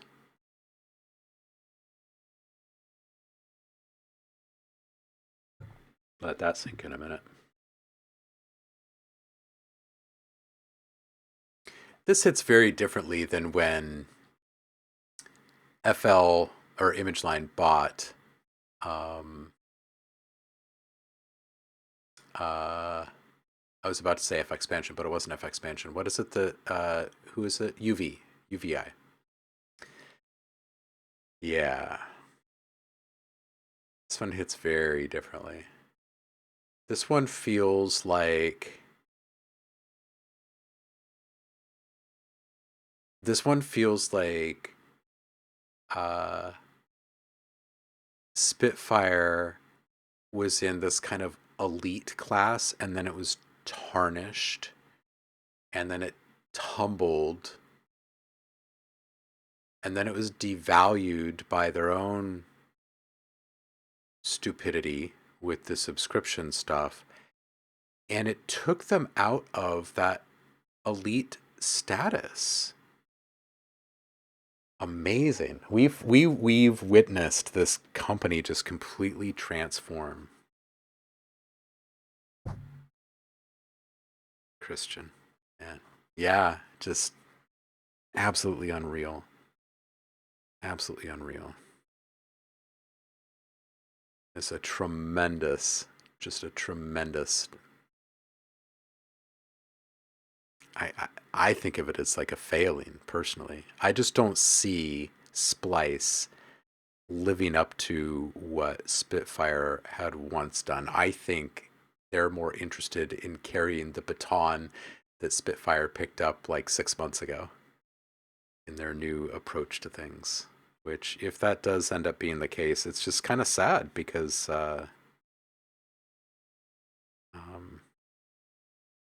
I can think of so many different composers that uh, feel pretty highly about their tools. Yeah. Yeah, that is what it feels like, right? Yeah. Man. People just need to learn how to stop.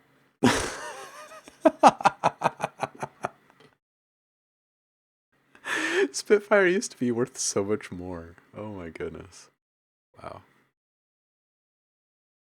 All right. I've completely untethered myself from productivity, haven't I? All right. Well, if we're just here to play, let's play, shall we? See what this guy can do. Wow, that's loud. It's very, very loud. Why is that so loud? There we go.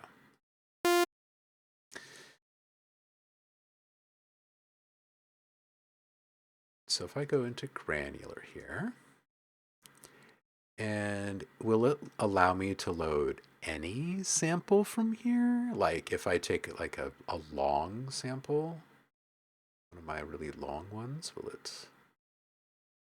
it allow for that?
J-Man asking, hey, you want to hear something I'm working on? What are you working on?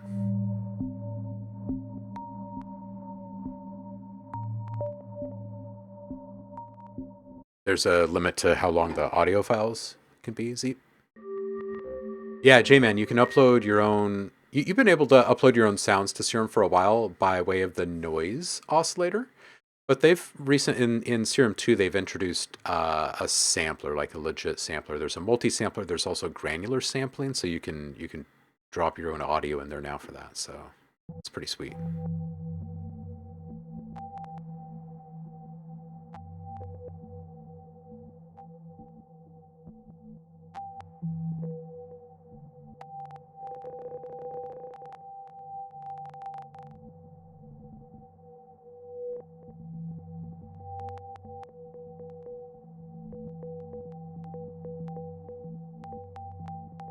We're just gonna make something here really quick. How does it handle too granular oscillators loading up big long form audio. What if we go into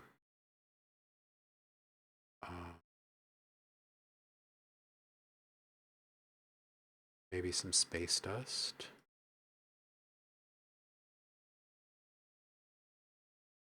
Something long.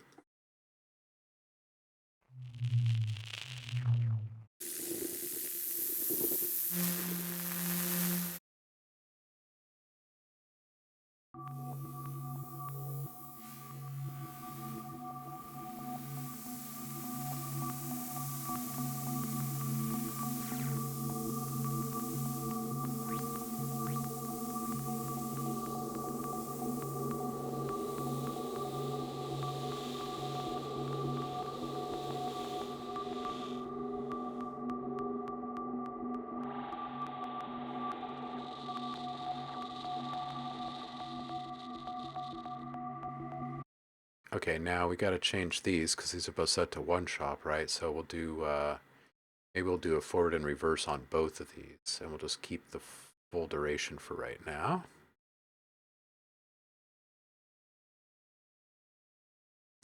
J-Man saying, I thought you had to use serum to make your own samples and then mix them up, but no, you actually don't. And you can, serum's always been really flexible in this way. You can actually make your own wavetables, bring in your own wavetables. You can create your own LFO shapes and save them in a library in there. And like I mentioned previously, you can upload or you can add samples through the noise sampler or the noise oscillator. But now it's just they've very much unlocked this thing. There's a multi-sampler that allows you the ability to upload a ton of samples for a single instrument. So you can have something well crafted. They have really laid the groundwork. Here's what they've done. Absinthe has been retired by Native Instruments. It was one time thought to be the greatest cinematic tool in the world because it created the hybrid environment of synthesis and sampling and granular and all of this stuff, and it also brought unique effects to the table, different ways of processing things that were more in line with the needs of screen than speaker. And then Alchemy comes along, Camel Audio, right, prior to Apple buying them for Logic.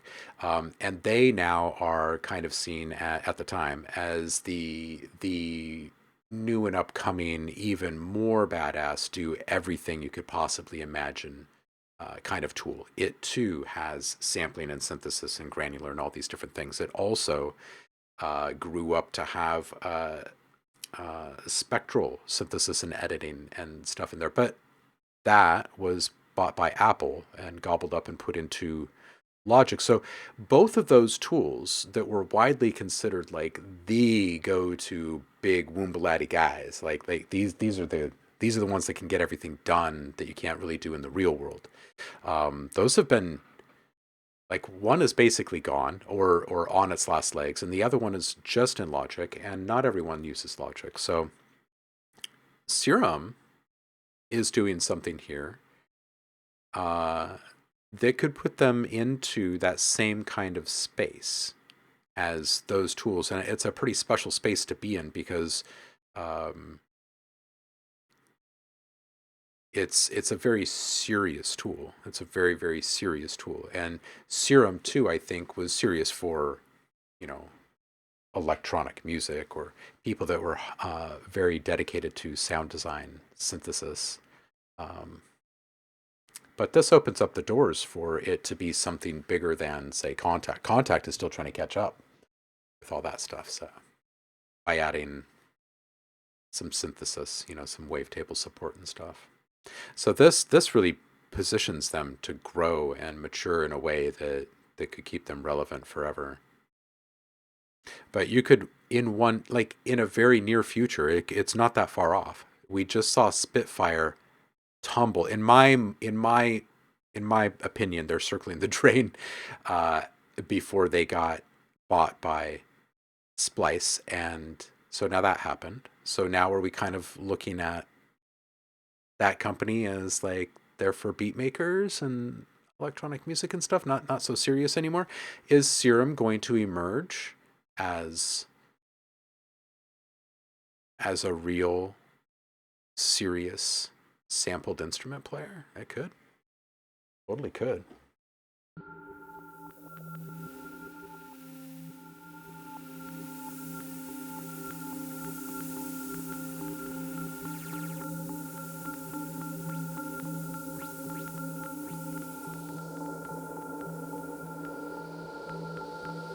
This is mixing two samples, one from my Modular Clouds pack and one from my Space Dust pack.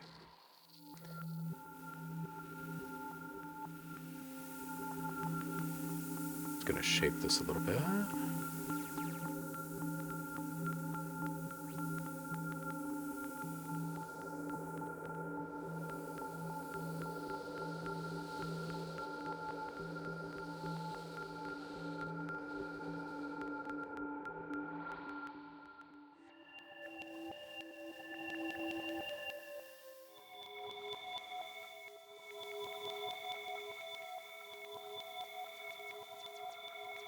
You know what else we could do though, because we can load up a third granular engine, but in this one we could load some dialogue or some vocals.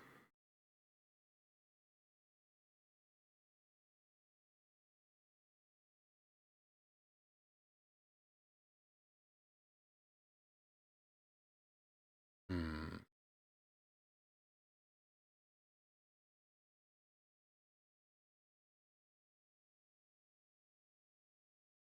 Set up something that has a little bit of length to it. We do have the spacecraft under control at the present time.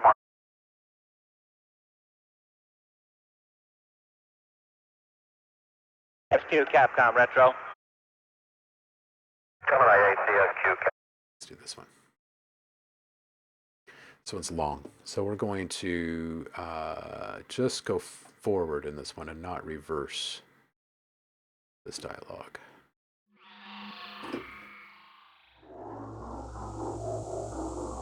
He probably did have a cold. Back then, people still went to work when they were sick. How about that? Even to the moon.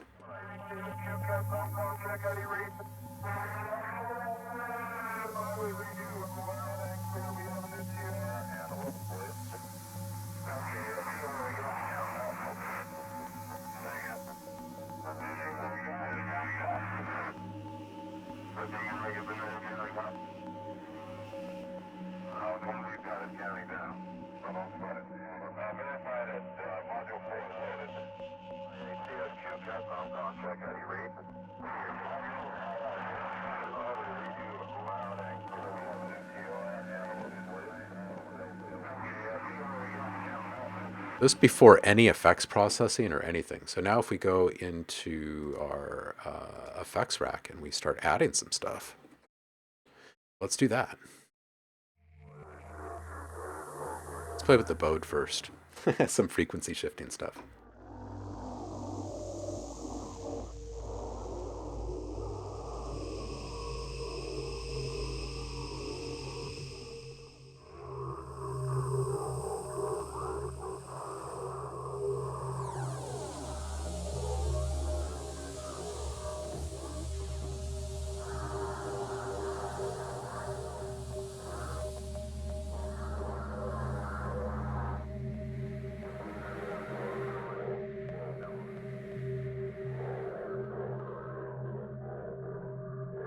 It does sound like a horror movie. Let's go up a couple of notes.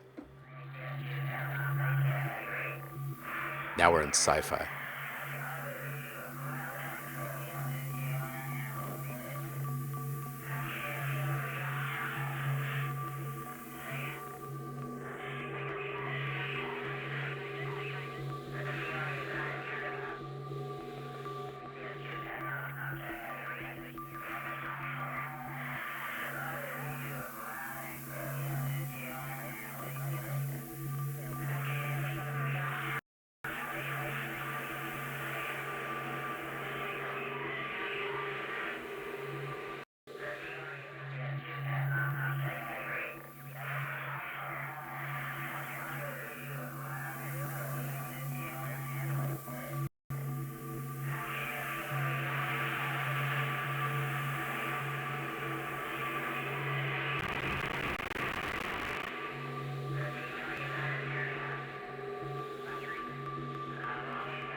There's the CPU issues. You get the convolution reverb with the 30-second long decay.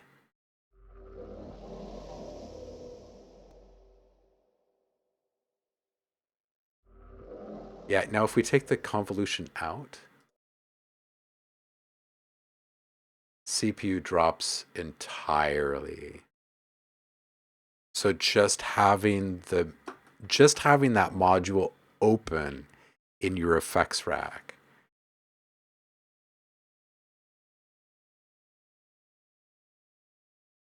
Okay, if you don't touch it, it's not adding too much. You touch one note and it goes way up. That's not good. I don't even have an impulse selected.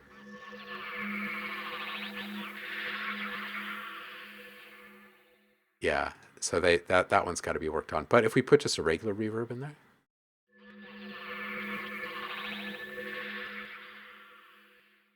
nitrous.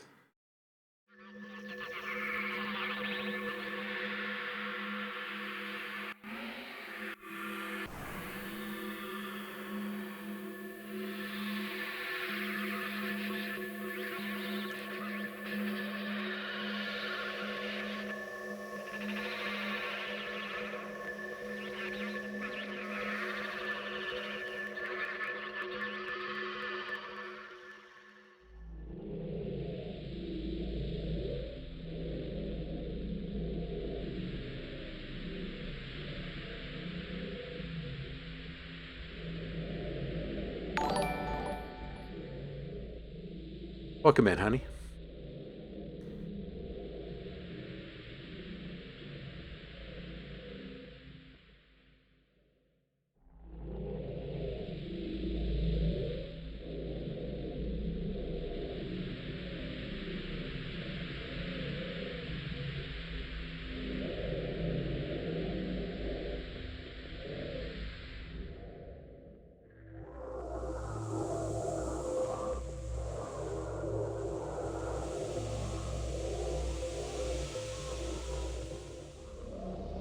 Yeah, the dialogue in there does make it sound very horror-ish when we drop down in pitch, huh? Let's take that out for a second.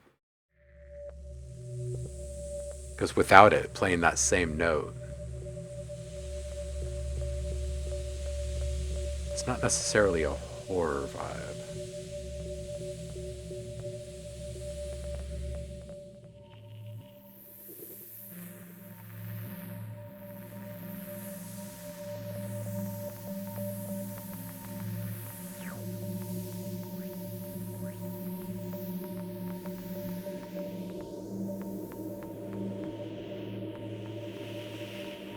Okay, so I think that Serum 2, within 2 calendar years, will be able to dominate people's DAW sessions the way that they did, say,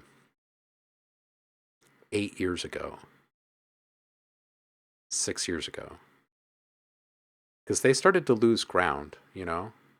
But like saying that, because 2 years from now, that's what, like 50 times bigger than it was like 8 years ago. Um, yeah, they could seriously, because they have such a huge user base. Um, man, they could become absolutely so dominant. Oh man, that'd be so great. I'd love to see that. Um, oh, Honey is asking, do we want to listen to something experimental? And it was a free update, which is still just a ridiculously awesome move for them to even consider, let alone do. I mean, come on. People are so greedy in 2025. Yeah, I love Steve too. And this is all out of pocket. It's all out of pocket because he didn't do Serum 2 on his own. Um, Serum 1 he mostly did on his own, like him and his kitchen table. But this was a much more serious endeavor. Um, something tells me he probably took a lot of what has been made from Serum over the past decade and poured it right back into this thing. Yeah, yeah, big ups for him on doing that. That's good stuff. Yeah, this is it's very cool. I can imagine so many different user types um, just eliminating other tools and simplifying workflows. I certainly will. I mean, as soon as they figure out how to bring CPU down uh, with a few of these new additions, I'll use it a ton. A ton.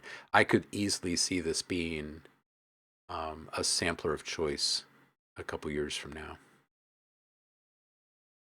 Yeah, for real. He said he basically spent his retirement on making it. Yeah, I believe it. I believe it. Like this is so many different significant upgrades here. What a thing to realize with your retirement, huh?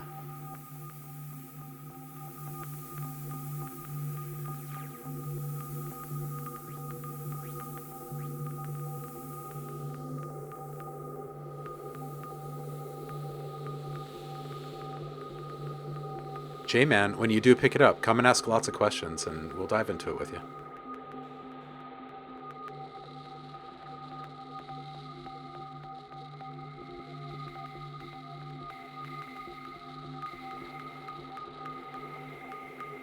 Yeah, just listening to all of the just like discrete audio detail.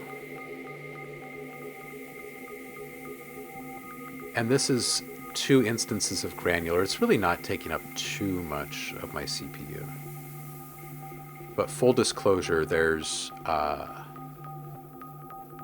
80 gigs of RAM in this, so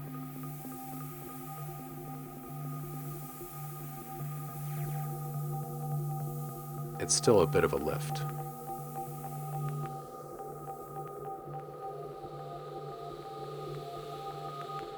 But this is quite lovely.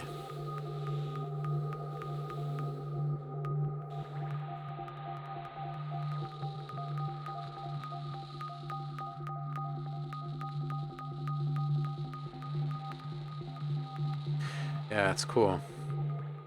I need to play a lot more with this granular engine to learn anything about it, really. But I do like what they're introducing here in iteration 1. I'm going to turn up the unison to 2 on one of these guys here.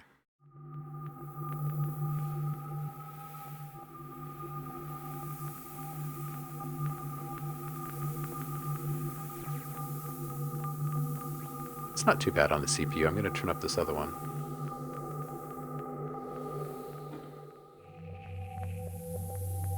I'm going to start, can I detune and stuff here? Is that doable? Yes. Oh, look at this.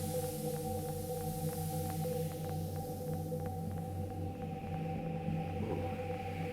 Spawn pattern together, even, exponential, or random. Ooh, I want random, please. Can we random both of these?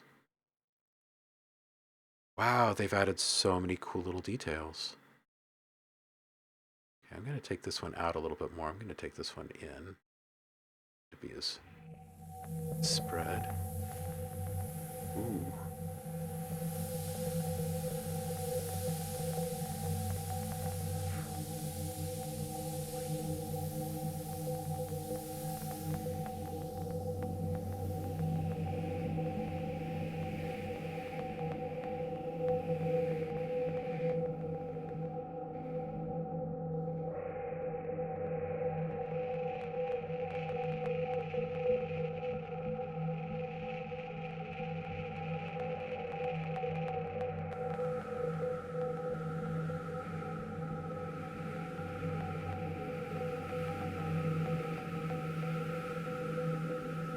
Yeah, this is great. This is great. It's quite lovely.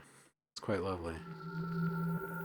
So the nice thing about this, the nice thing about what they've built here isn't just that you can actually do that, like that you can load these things, but you can actually embed all these samples and save these as like a monolithic instrument. So in other words, you don't have to have these samples, right? You don't have to have these two sound packs. I could embed them in this patch. It's going to be a very large patch when I send it to you, right? But I could save this and I could send it to any Serum 2 user and they could open it. They could play the exact same thing even though they don't have those sound packs. So it really is like a legit multi-sampler. And you have the option of going in and making things so incredibly robust because of the multi-sample engine. Yeah.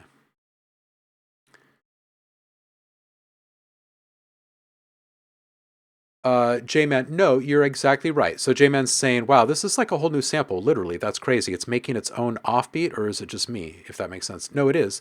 The reason why this is happening is because I've got these two different samples looping. They're both going forward and reverse.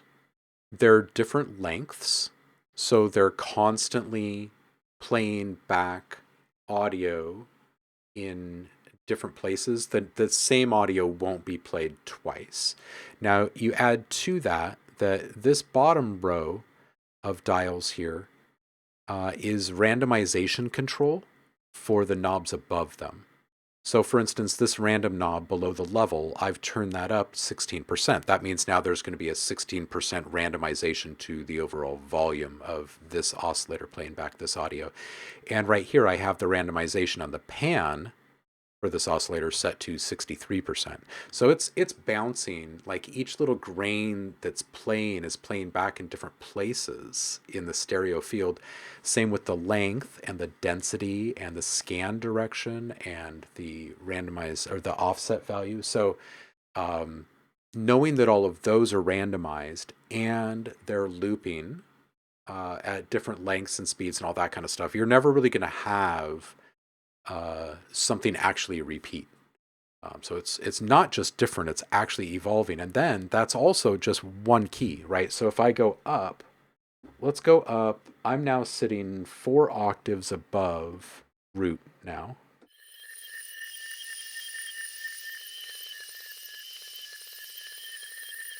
I mean, we could use that for like a magic spell or like maybe like a little reversal transition effect or something like that, maybe. What if we go down like 4 octaves and see what happens down there?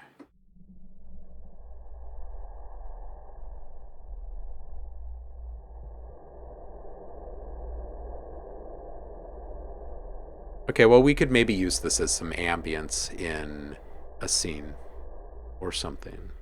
But my point being is that you've got multiple levels of usability. This one's about 3 octaves down, maybe 2.5.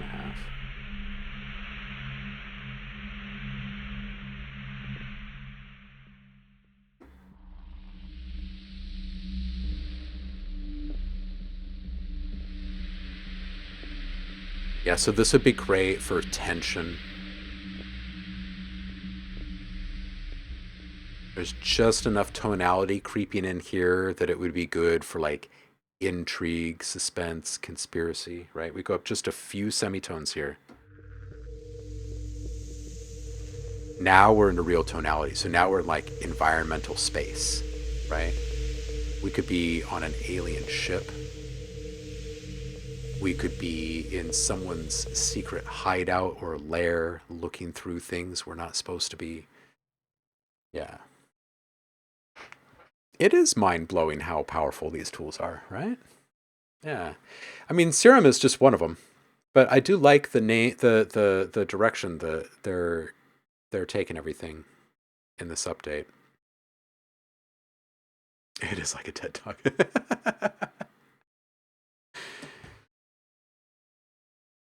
Now, we haven't even played, like those were all monophonic, right? Let's play something polyphonic. We'll play 1 octave spread. We'll play 2 Cs. Now we're starting to feel a real soundscape, something that's immersive.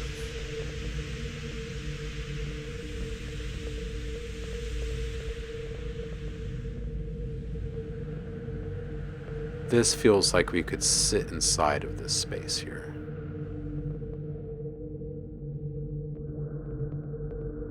Yeah. But that's not all, right? Now let's go up a couple of octaves and let's spread this out over like 4 octaves total now.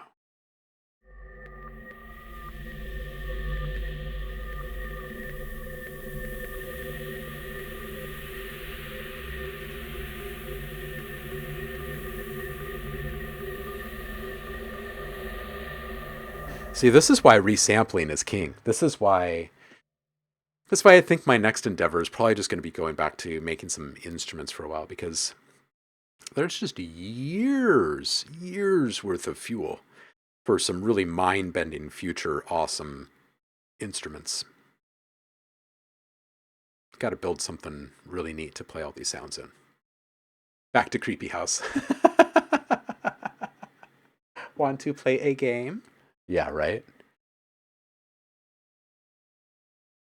Now, I wonder if we could just hot swap these. Let me just take... I'm kind of curious. I'm going to take a different... Let's go into... sound packs. We're going to drop something different in here. Let's start with our modular clouds, because that'll be the biggest difference.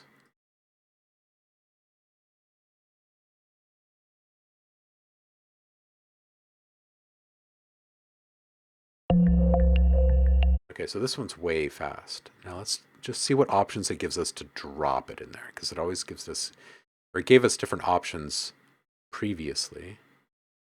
Oh, none. Let's see what it does. Will it keep all of the parameter settings? It does. Oh. Hot swap. Ooh. Well, that opens up so many more doors, you guys.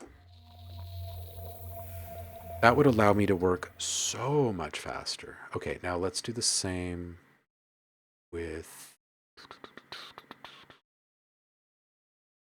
We were in Space Dust previously. This time we're going to go into... Let's go into Warped ARPS 1.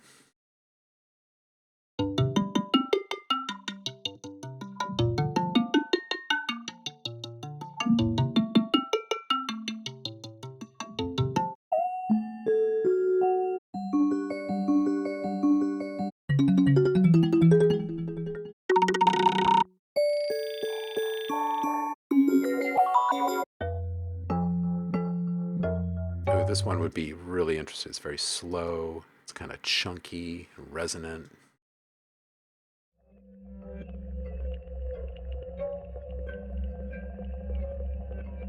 Oh, this is great.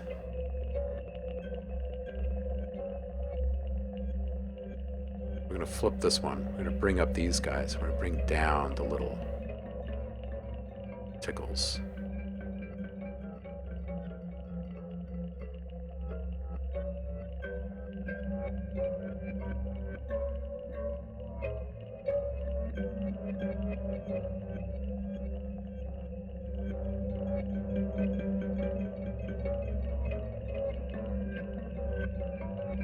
Let's see what we can do with looping really quick.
arcane chemistry lab indeed.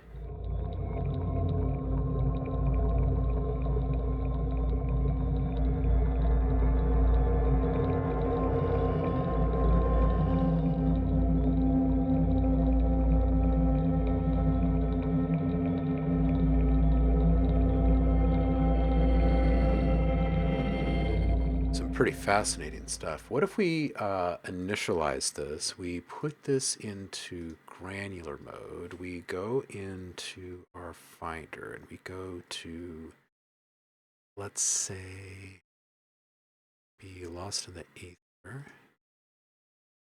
And we grab maybe a vocal.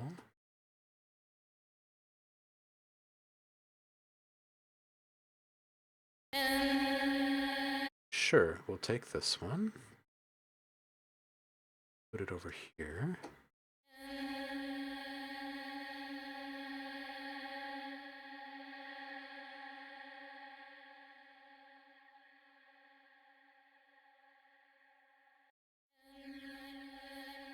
Now let's put a reverse in, or a loop in here in a spot that makes sense for us.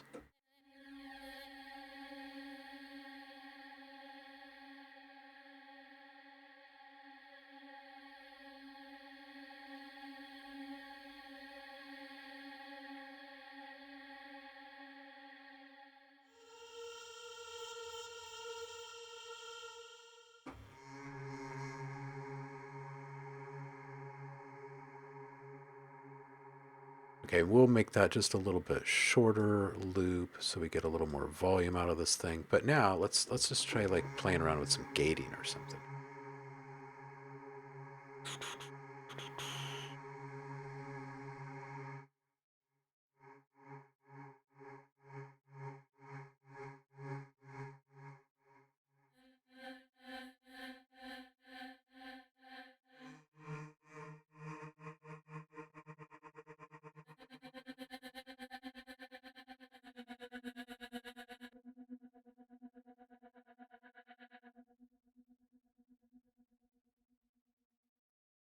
Set up a nice little pad here.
Granular. Let's come back over here. Maybe grab a breath. Nah. Sure. Do this one.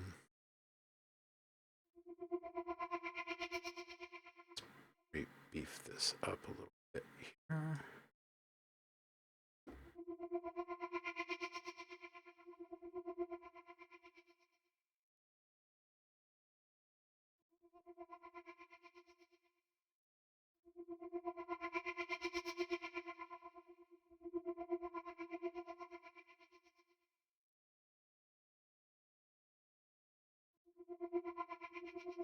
Oh, this guy doesn't seem to be playing. Why is that?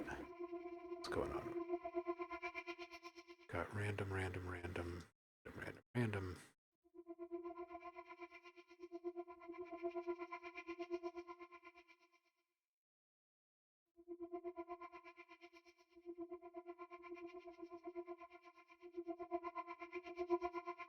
Oh, weird. I think I'm encountering a little bug here.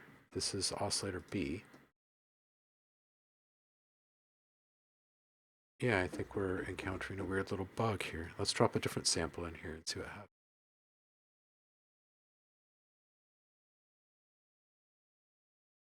Weird.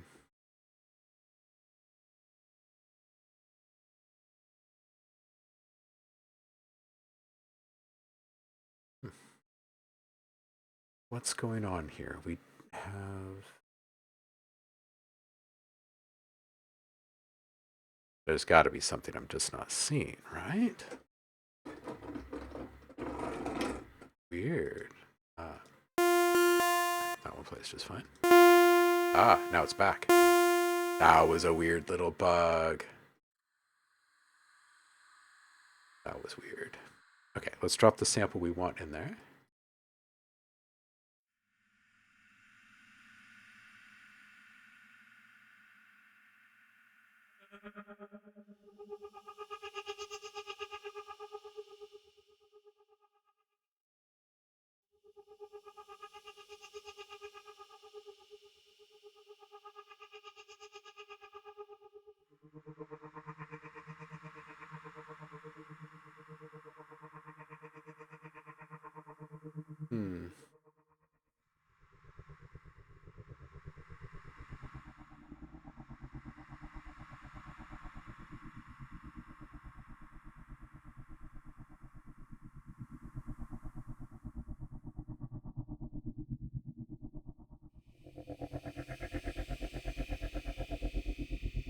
Yeah, you know, it's just incredibly easy to arrive at different outcomes with this thing.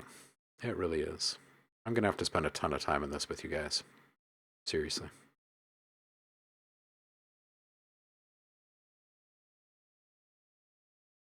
As it's just very easy to actually transform things in pretty profound ways. I hope they get the CPU stuff cleared up soon. There's an update waiting right now. Some of it could be fixed already, but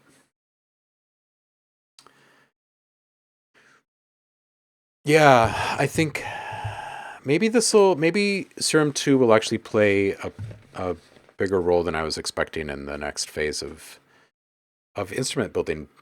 Simply for the reason that I can set up like kind of a templatized approach to things in this tool, knowing that I can hot swap samples and keep parameters in play. That's really helpful. And what a nice discovery. What a nice discovery. I need to go and run and pick up a kid from school soon, so I'm going to see who's streaming over here and drop you guys off with one of our friends. Thanks for sitting with me while I did almost nothing today. We'll come back and we'll do almost nothing again in 2 days' time on Wednesday. I will probably actually be productive on that day, though. All right, let's see here. Oh, I said last week we were going to spend a little bit of time this week looking for new folks that we can follow, huh? Okay, we're going to do that. Going to do that this week because we got Slim Pickens again. Oh, and he's taking a break. Okay, well, we're not going to go raid him. All right, you guys. Who do we have left? There's so few people. All right. We're going to visit our friends Less Than Perfect. They're going to show us what they're up to in Minecraft today, showing their latest build updates.